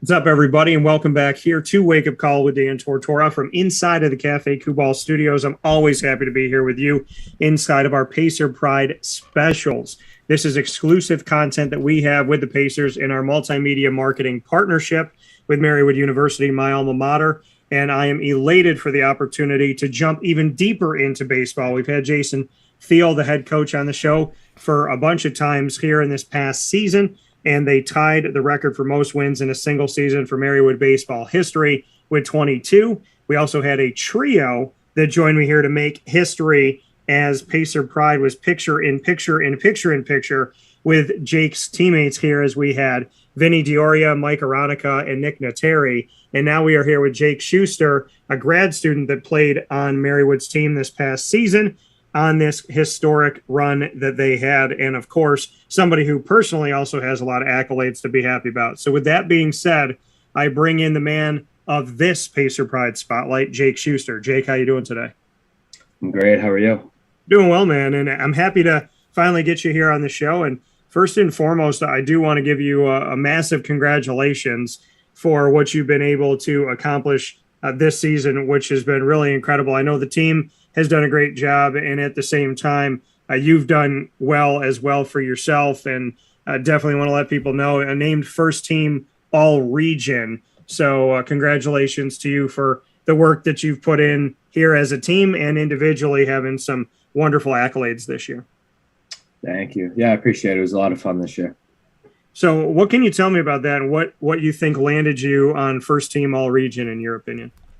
I think it was a combination of us playing competitive baseball and me just trying to have fun with it, knowing that it's my last year in the Pacer uniform. It was just one of those years where we kind of went in and we knew we could be pretty good. And then we had a good Florida trip, played good ball, and it was just exciting baseball. And when you play exciting baseball, obviously you're you're more up for at bats than if you're getting drilled in a game. So it was just knowing that every at bat's crucial. We're in games late in games, and it was, like I said, just a whole combination of all of those things that really helped me, excel in my game and our team. Yeah, and to be able to have, more time out there, just what you could say about your college experience in general, because you had multiple seasons where you got to get out there and be a part of this and take advantage of it. So bring me into, and for those that don't know, just what college was like for you to not only be able to play baseball, but to be able to play it with some bonus time on the end. Well, I'll say that it is an awesome experience to be able to play, it's just any college sport, to have, just a group of brothers, honestly, that you can rely on for anything, whether it's baseball, life, school, work, anything at all. And, at D3, it is like a counterbalance of each other. Like you gotta really work through things with playing and then class and stuff like that. But I mean, you get it done. Your teachers they're for the most part, they're fine with all of it. I have heard some horror stories, but I mean, anyway, it's just, no, it's a lot of fun. It's a great experience, and to play those extra 2 years, because I know there really wasn't a time in in 2021 and in this year when I didn't really think about my teammates, my senior teammates in 2020, because of how that year kind of just got taken away. So I was thinking about them all the time when I was out on the field. But I was just really fortunate to be able to play, those next 2 years. Fortunate that they granted eligibility again, and it was just a lot of fun, and I really don't regret it at all. And getting that extra time, the NCAA allowed that to Division I, II, and III. So, when you take that expansion of it, not something that you would have prepared for in the beginning, but to have something like that, bring me into that. The fact that you said, I don't forget the seniors of 2020 and how important that was. And essentially, they couldn't play, but trying to do something for them or in honor of them. When you get this extra time out there, what did that do for your baseball career to look back and say, okay, it's a blessing just to play any college sport, but then I got to extend it because of an unfortunate circumstance. One of the positives that came from the pandemic, if there's any positive we can lean on the fact that the NCAA did allow for there to be an extra year, so to speak. Yeah, I mean, it was a lot of it for me playing those extra years was really trying to embrace, obviously, because I was the oldest on the team, but embrace, the seniors of that team and really try to get them to enjoy their time, knowing that, the year is going to fly by, especially with my senior year, how it really did fly by because it was really short. But just getting them to enjoy their time. And then even in 2021, we had a reduced season. We only were allowed 4 non-conference games. And then it was we played 18 conference games. So we played like 21, 22 games, something like that. But even that, I mean, it's a short season. You miss out on 15 games. So it's like, that's almost, 33% of a season sometimes. So it was just getting them to enjoy their time and trying to really compete, because we should have been a lot better than we were last year, but no, it was just getting them to enjoy their time, and it was a lot of fun. It was definitely a lot of fun playing with them. It was definitely different being just the oldest kid on the team, the only 5th year on the team, but it was a time that I won't ever regret playing with them. And we talk about the fact that you had extra time. You came into Marywood in 2017 and you're finishing up here in 2022. Bring me into that, how the pandemic and just in general, how you received bonus time. Well, I was like, is enough already? Like, how many more years am I gonna get here? I was actually asking Coach. I was like, Coach, is there a 7th year laying around hiding somewhere? Yeah. But no, I was just kind of like, all right, like if I have one more year, why not just go play? You've done all this stuff, and I knew too in the back of my mind that I was pretty close to some of the records And that was really what kind of motivated me to play a sixth year. And also, too, that's second to knowing the team and how I knew we could have been, or how we should have been good. You know, we did tie the win record, but a lot of us would say we underachieved based on, you know, playoffs, not making it and whatnot. But no, it was just knowing those things, and it was just the opportunity. And it's just like, you don't ever want to regret not playing. And I kind of was just thinking about that, and I was like, all right, let's do it. Jake Schuster here with us in this edition of Pacer Pride, exclusively on Wake Up Call with Dan Tortora from inside of the Cafe Kubal studios.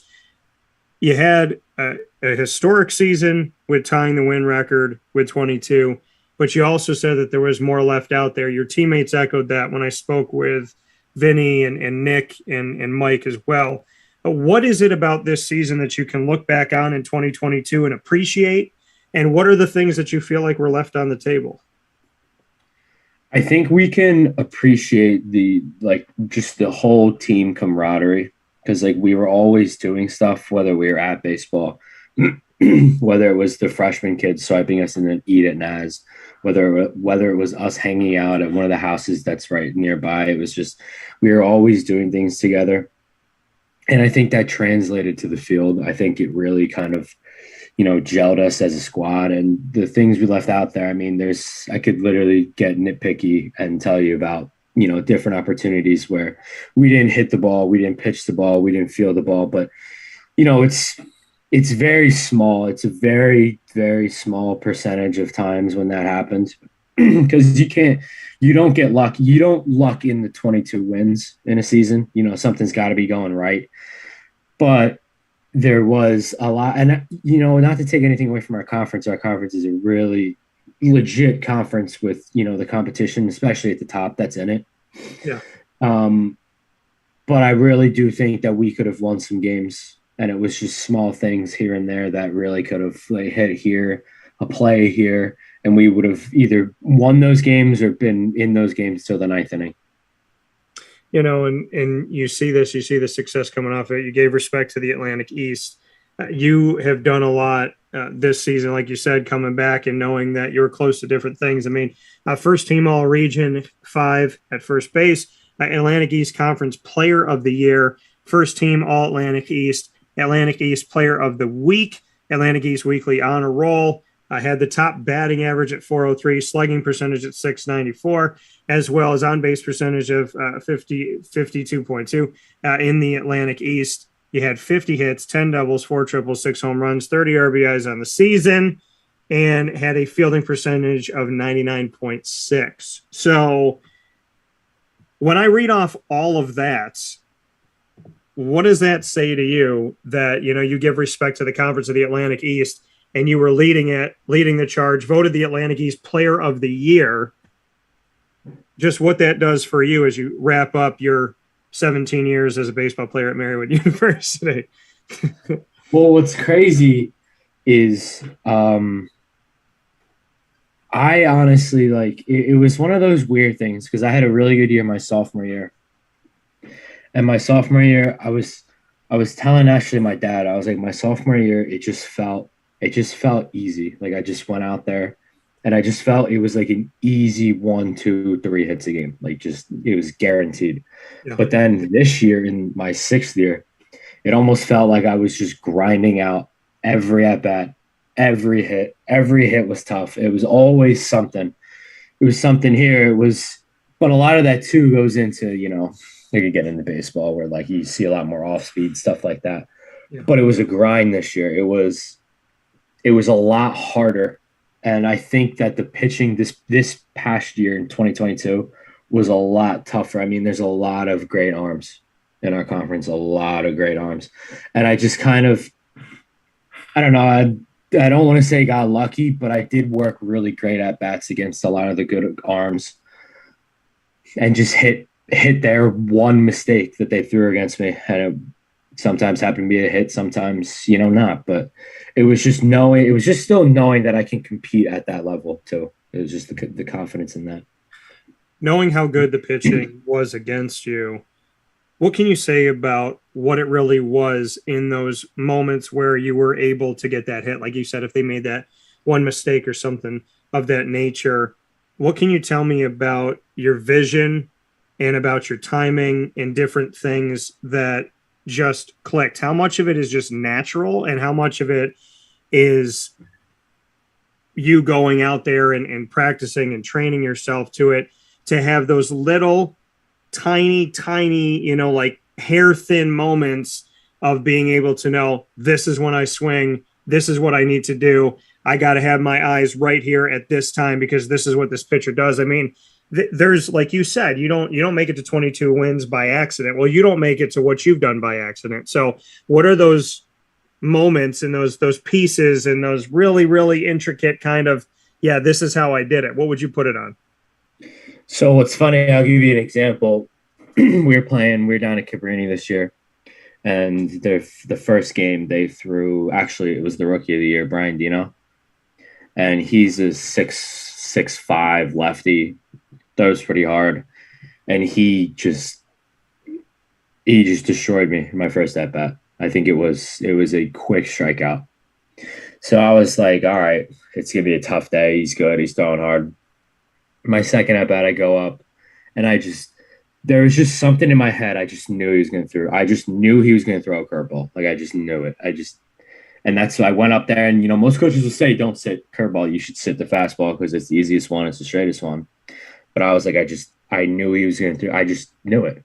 And he threw me a first pitch curveball, and I hit it over the center field fence. And it was just one of those, like holy cow moment. Like, I actually just did that off this kid who, yeah, he's only a freshman and he's going to be insane by the time he's a senior. But he's still a very good pitcher, obviously, in our conference. And I was like, holy cow, like, that was insane, because then my next at bat actually struck me out again. And I was like, I mean, still though, 1 for 3 off a lefty with a home run. Like, I will take that I will take that to the bank any day of the week, any day of the year. I really will. But it was also different things, like Jason Hughes, pitcher of the year. He just dominated with his fastball. He was just really good with his fastball. But I knew that he didn't throw his slider to lefties, and I just knew that in the back of my head when I was up. So I just had to look for anything moving away. And if it was slow or it was a changeup, and my first at bat against him, he left the changeup high, and I ripped it into right for a hit. So it's just, a lot of it is scouting report, like knowing, because when you get in the box, you shouldn't really think. The only thing you should think about when you're in the box is if you want to swing, and you tell yourself that you want to swing until you don't want to swing. Yeah.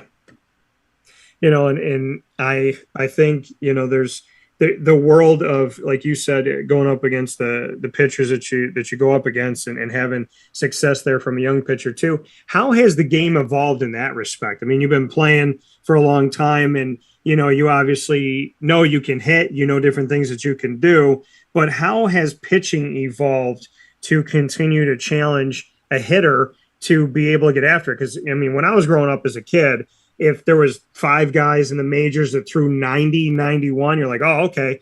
Now it's like on a guy's slow days, oh, yeah, 95.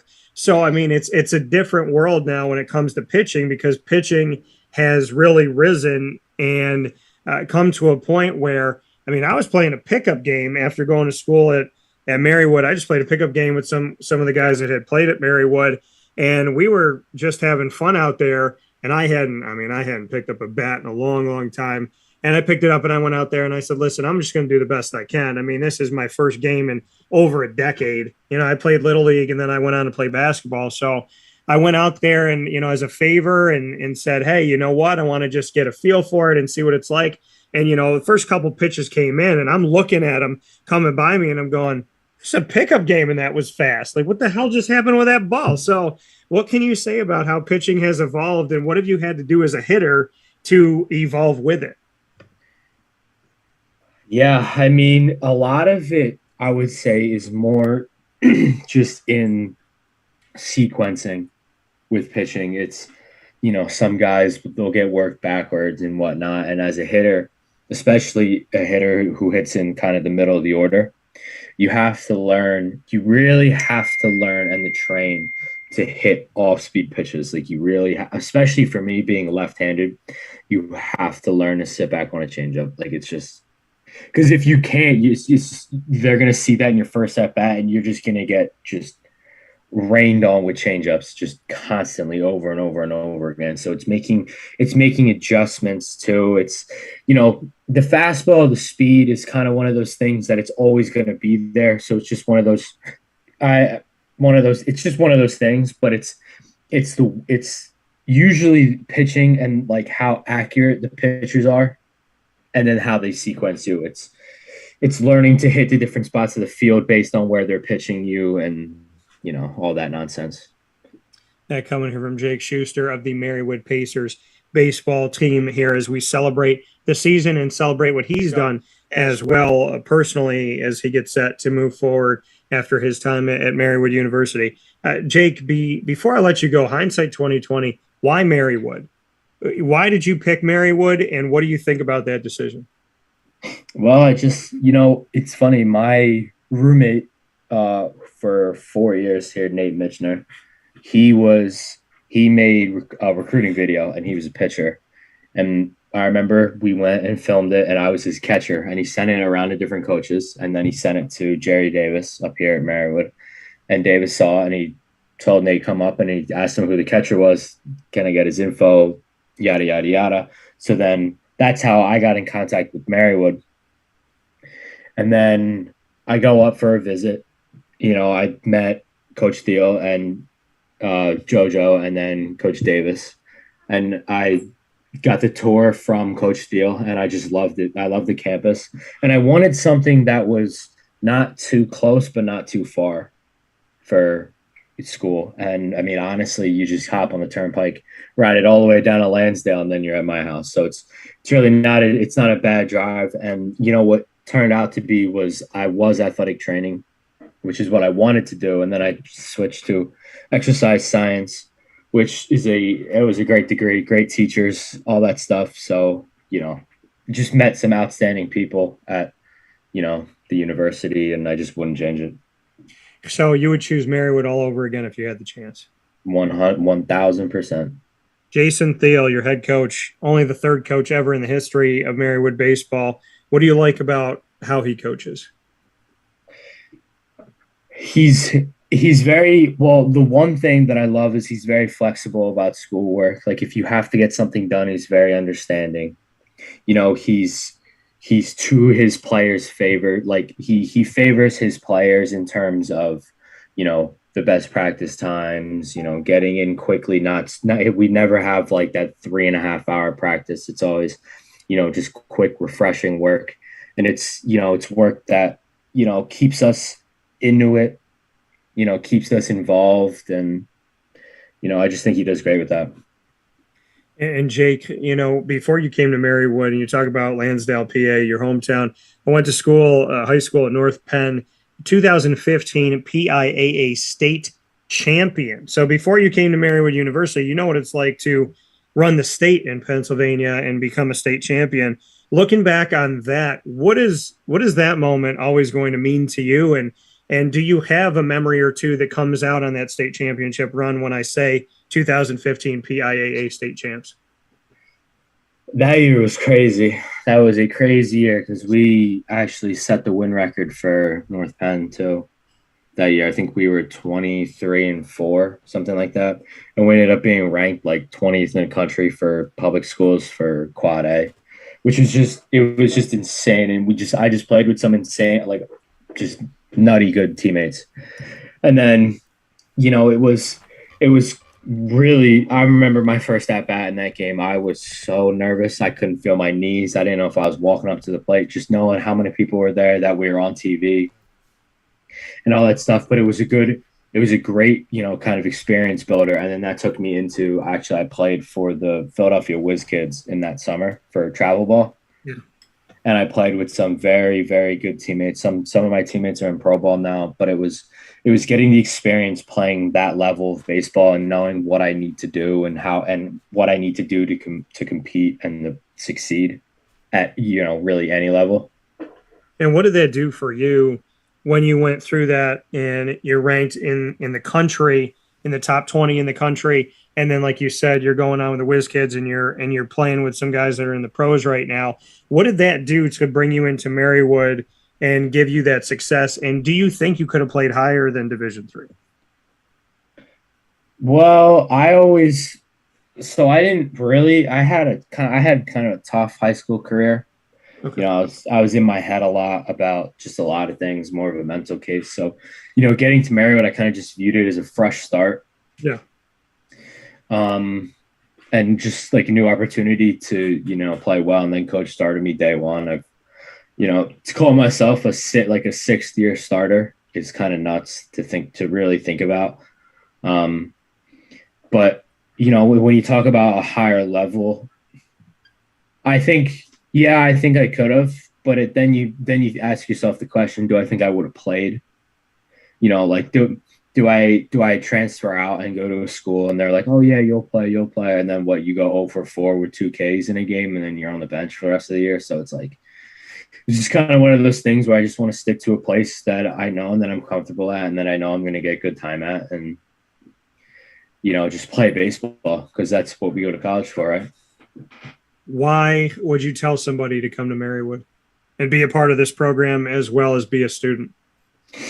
Well, I would say that the team is definitely up and coming, and it's just it's one of those things where I would leave it with a question that is somewhat like something in the realm of like, do you want to be like the next, dude at Marywood, like make a name for yourself at Marywood, because a lot of the records in the stat book they're achievable, playoffs, they're achievable, conference championship with hard work is achievable. And it definitely, I know coach, I saw the group me is like 46 kids. And I remember my junior year, sophomore year, it was 32 kids, 31 kids, 30 kids. So they're going to have a lot of kids next year. And so there's going to be competition. There's going to be competition inside competition. And it's, I think it'd be a fun time to get involved. Yeah, coming from Jake Schuster here on Wake Up Call with Dan Tortora inside of Pacer Pride. Jake, we're going to have some fun here off of the baseball diamond, and it's something that I like to call rapid fire. You get to ask me any 3 questions in the world. I can ask you any 3, and we're going to go back and forth. It could be about anything. We have to answer it. We're on video. We're on audio. You get to ask me first. This is no preparation. I have no idea what he's going to say. He doesn't know what I'm going to say. So anything on your mind, I have to answer it. Go ahead. What kind of car do you drive? I drive a Honda CRV, and I'm very happy with it. I worked with Honda for a long time, Honda City of Liverpool. And my first Honda CRV, when I was going to school at Marywood, I drove to New York City, and it actually saved my life the way that they're built. Huh. So, yeah, so I'm very proud to have that. I also am looking at having a Tesla with the doors that come up sideways. So I'm definitely looking at doing something like that. My first one for you, Jake. If you could have dinner with any 3 people in the world that you haven't met yet, who would you pick and why?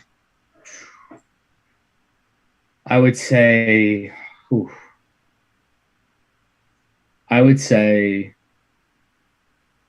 right. I would say Bryce Harper. Okay.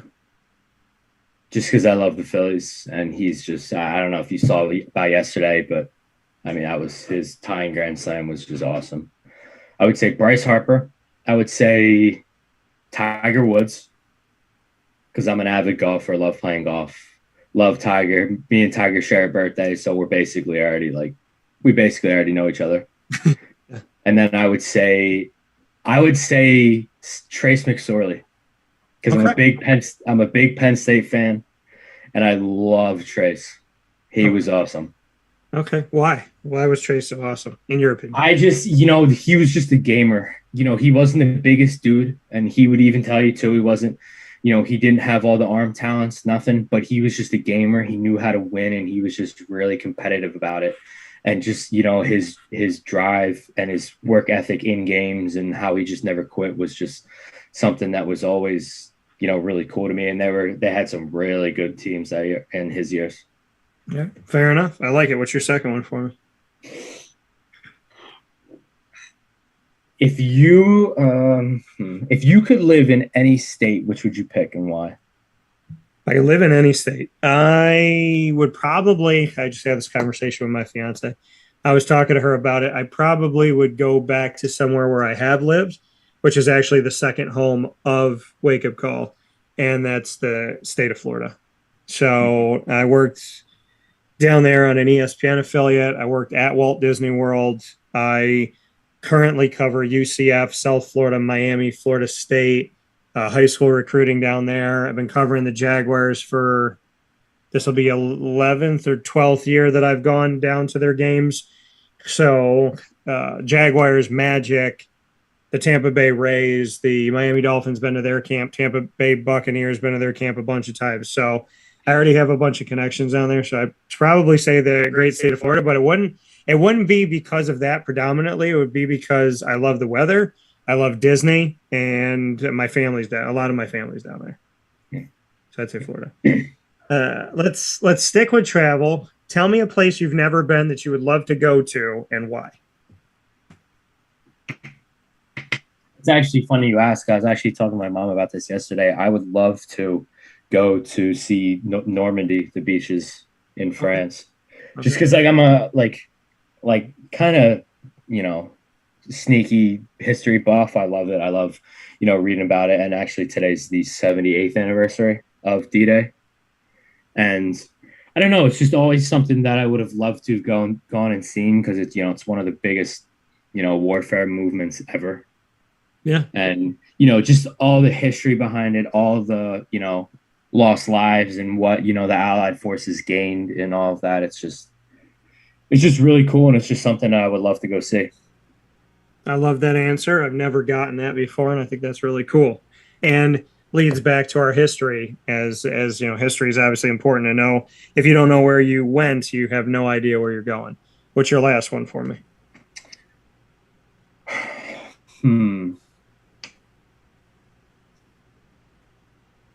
I'm trying to think of something so random.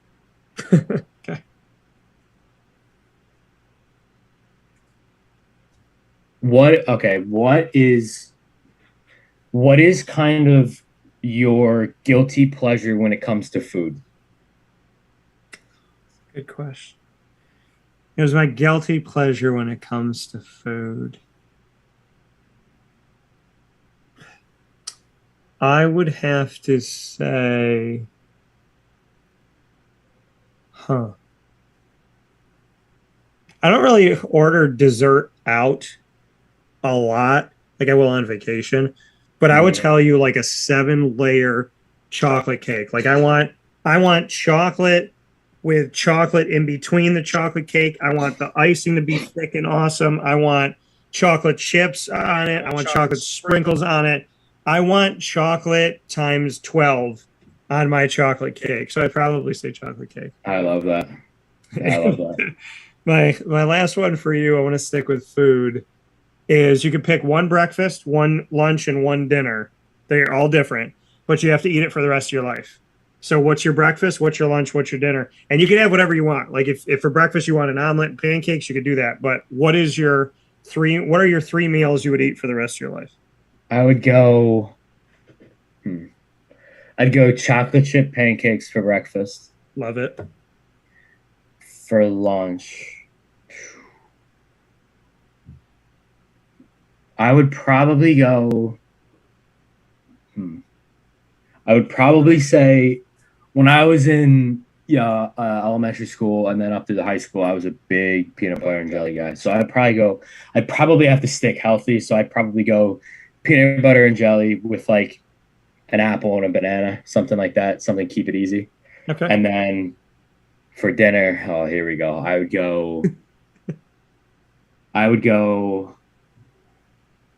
6-inch cheesesteak and then 6-inch Italian hoagie from Wawa to go with it. And then a hamburger. And then a hamburger. With a Diet Coke to drink. Okay. I like that. I like that you're like 6-inch this, 6-inch that. So you split it in half, you get the foot long, but you have 2 different sandwiches. I like that. Exactly. Because like I love cheesesteaks, but then I love Wawa hoagies, and I couldn't give them up for forever. So why not just eat them both?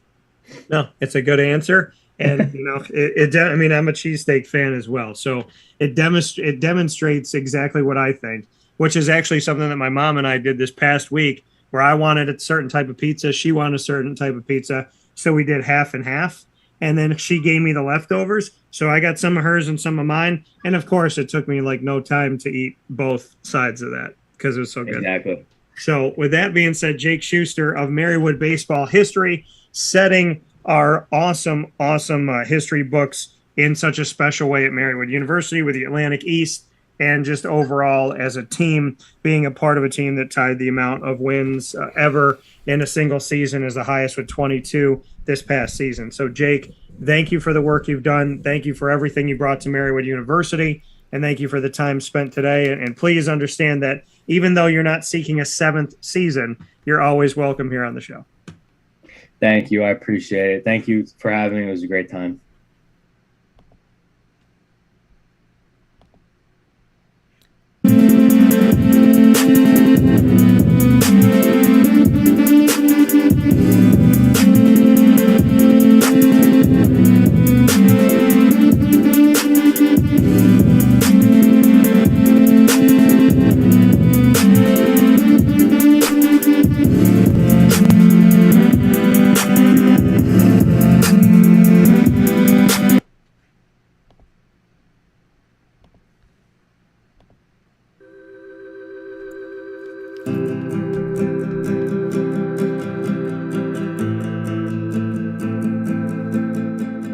Cafe Cabal offers same-day local delivery of our products, offering no delivery charge for Onondaga County. Shop cafecabal.com for fresh roasted coffee beans, cold brew, travel mugs, and all your essential Cafe Cabal needs. Cafe Cabal, coffee for the soul.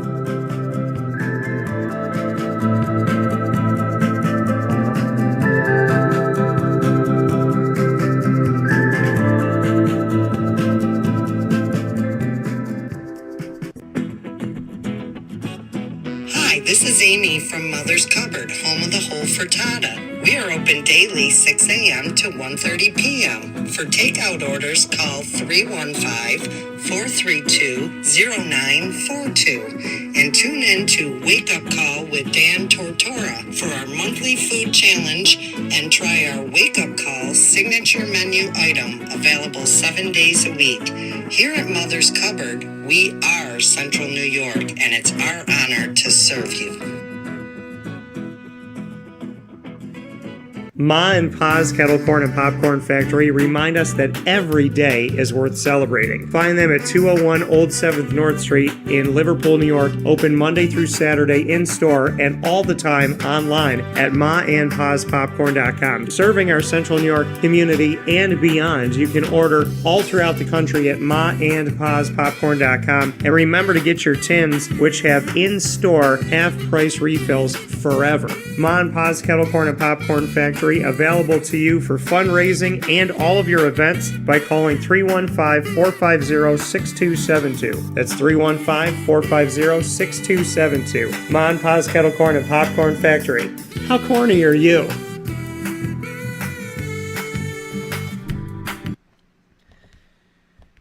Welcome back here to Wake Up Call with Dan Tortora inside of the Cafe Cabal Studios, hanging out here where sports meets that thing called life. Happy to be here with you every Monday through Friday from 9 a.m. to 11 a.m. Eastern Time. I hope you're having yourselves a fantastic week. We're only going to make it better.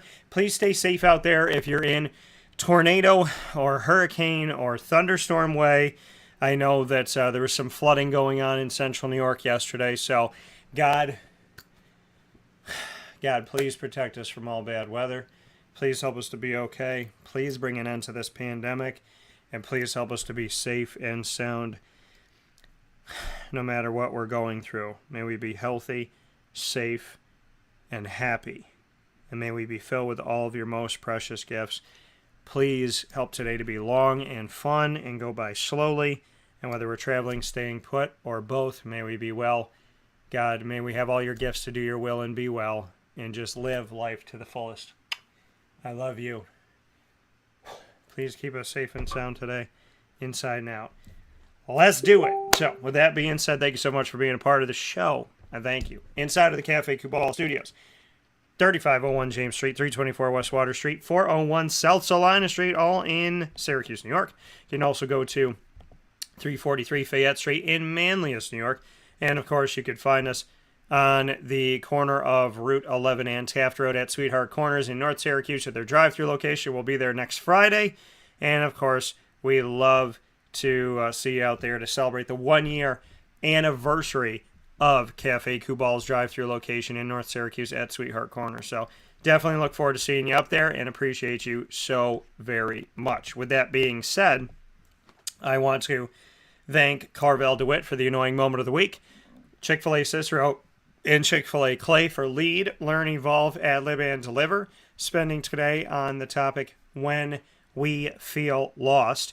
The top dog of the week, which bonded with DT and DP, as Dave Pasiak and I gave you our top dogs of the NBA Finals, and of course, our Pacer Pride with the spotlight on Jake Schuster, who is a history-making Marywood baseball player here in this edition of Pacer Pride. And I want to thank Jake for coming to Marywood. I want to thank Jake for spending an extra couple seasons at Marywood and doing great things and being a part of a team that tied the most wins in the history of Marywood Pacers baseball with 22 on the season. So God bless to Jake and to the Marywood Pacers. With that, well, I want to thank you once again for watching and listening every Monday through Friday from 9 a.m. to 11 a.m. Eastern Time, youtube.com, facebook.com, and mixlr.com, all /WakeUpCallDT. You can also find us by going to wakeupcalldt.com's homepage, and you can find us on facebook.com /LiveNowDT as well. Once the show goes live, you'll find us on Stitcher, Spotify, MixLR, YouTube, iTunes, and Apple Podcasts, iHeartRadio, TuneIn, Podbean, Amazon Music, Audible, and more by searching Wake Up Call with Dan Tortora, or one word, Wake Up Call DT. You can also ask your Alexa and Google devices, I should say, to play the latest episode of Wake Up Call with Dan Tortora, and she will do that for you, and Google will do that for you as well. Thanks to our Central and Upstate New York partners, Cafe Kubal, Carvel DeWitt, the Wildcat Sports Pub, PB&J's Lunchbox, Canine Camp Dog Daycare, Avicoli's, Canine Kampground Dog Boarding, Mon Pa's Kettle Corn and Popcorn Factory, Pizza Man, Honda City of Liverpool, Mother's Cupboard, Chick-fil-A Cicero, and Chick-fil-A Clay, and Wake Up Call with Dan Tortora is also the proud exclusive multimedia marketing partner of your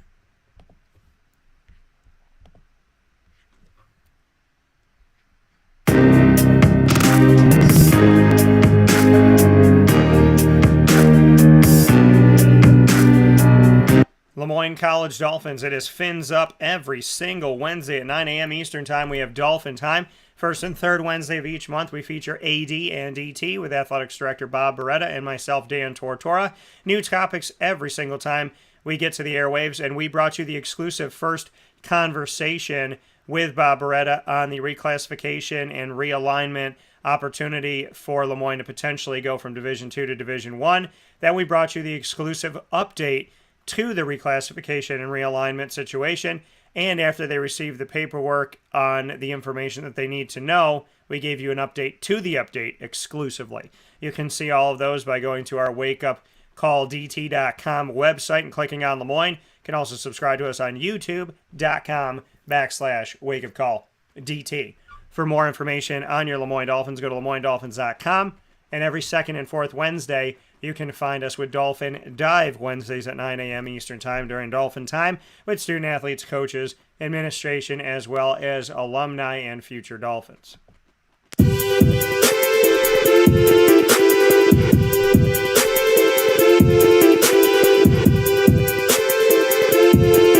The Marywood University Pacers are also exclusive multimedia marketing partners with Wake Up Call with Dan Tortora.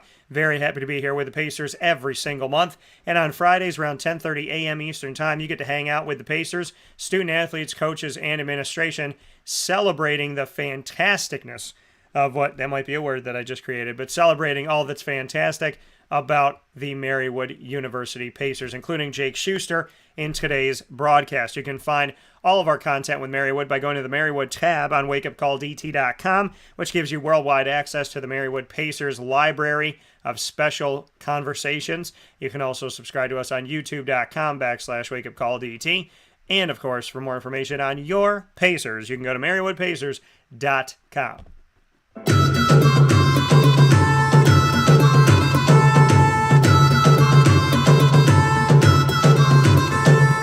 The Bryan and Stratton College Bobcats of Syracuse bring you the Bobcat Buzz in our exclusive multimedia marketing partnership every single month. The buzz with the Bobcats has allowed us to speak with national champions, teams vying for national championships, new programs being started, and exclusive breaking news broadcasts on hirings of Clay Gagan-Sherman and Tay Baker, as well as the exit interview conversation exclusively with Danny Frisina.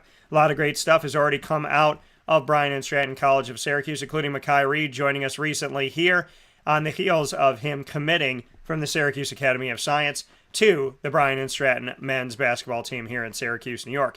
For more information on the Bobcats, you can check out our entire archive by going to the BSCSYR tab on wakeupcalldt.com. You can also go to youtube.com/wakeupcalldt. And, of course, you can find your Bobcats at syracuse.bscbobcats.com. I want to thank you for being a part of this entire week of fantastic broadcasts. I cannot thank my guests enough for this week. We had a jam-packed week of goodness coming on Wake Up Call with Dan Tortora. I want to give a special thanks to everybody that was a part of this week. So, big shout-out to all the local teams that we got to shout out, baseball, softball, and boys and girls lacrosse, as well as a big-time shout-out to the Beeville Bees for winning in boys and girls across state championships for Class A in New York State. Our Commissioner Central Series continued with Missouri Valley Football Conference Commissioner Miss Patty Viverito, so thank her for that. I also want to thank Dave Pasiak for being part of the show a couple times this week with DT and DP in our NBA Finals talk. Commissioner Central Series with MAC Commissioner Dr. John Steinbrecher. I want to thank him for being a part of the show. A double dose of the ingredients to success. Proudly brought to you by Avicoles. One on how change is inevitable and how to respond to it, and how we stay a kid while still being a mature adult. We also had our Fantasy Football Power Hour, bring you into more content to get you ready for your fantasy football draft, this time with covering every wide receiver core of the NFC, 16 teams in the NFC. We did that with Mike Sofka of Hall of Fame FantasyFootball.com, as well as our Dolphin Dive, which dove into the prospect camp as well as the kids camp coming up with Lemoyne men's basketball head coach Nate Champion, and talking with him about the importance of going to a prospect camp if you are a student athlete. Yesterday, we provided you with a Making Moves broadcast special where we centered on half of the 6 teams that will be joining the American Athletic Conference, and we'll have the others coming up here very soon, but very happy to have the UAB as well as UTSA and North Texas representatives. We got to speak with the Associate Vice President and Director of Athletics of UAB, Mark Ingram, as well as the University of North Texas VP and Director of Athletics, Ren Baker, and UTSA VP for Intercollegiate Athletics, Lisa Campos, all on the show to speak on the move to the American Athletic Conference and so much more. And, of course, we did a bonus broadcast with Mike Oresco, the Commissioner of the American Athletic Conference, after that, around 12:30 p.m. Eastern Time on Thursday. So you can go back and watch and listen to all of those. And, of course, today with the Annoying Moment of the Week, once again proudly presented by Carvel DeWitt, lead presented by Chick-fil-A Cicero and Chick-fil-A Clay. Top Dog of the Week, bonding with DT and DP as we honor the top dogs of the NBA Finals with Dave Pasiak, proudly presented by Canine Camp Dog Daycare and Canine Kampground Dog Boarding, and our Pacer Pride special with Jake Schuster of the Marywood University Pacers baseball team. So, with all of that being said, I love you, I appreciate you, and I hope you have a great day. Facebook at Wake Up Call DT, like us there, and then find us and follow us on the Twitter at Call DTs, as well as on Instagram at Wake Up Call _DT. I'm wearing October's very own shirt here today as Drake dropped an album on the NBA Finals day. Dropped an album at midnight, I believe, or right around midnight, called Honestly Nevermind. So go and check that out today. And I hope you all have a fantastic day. Please stay safe. And as always, God bless. No stress. Do your best. Happy Friday. Mike, drop. And I'll talk to you soon. Be good and God bless.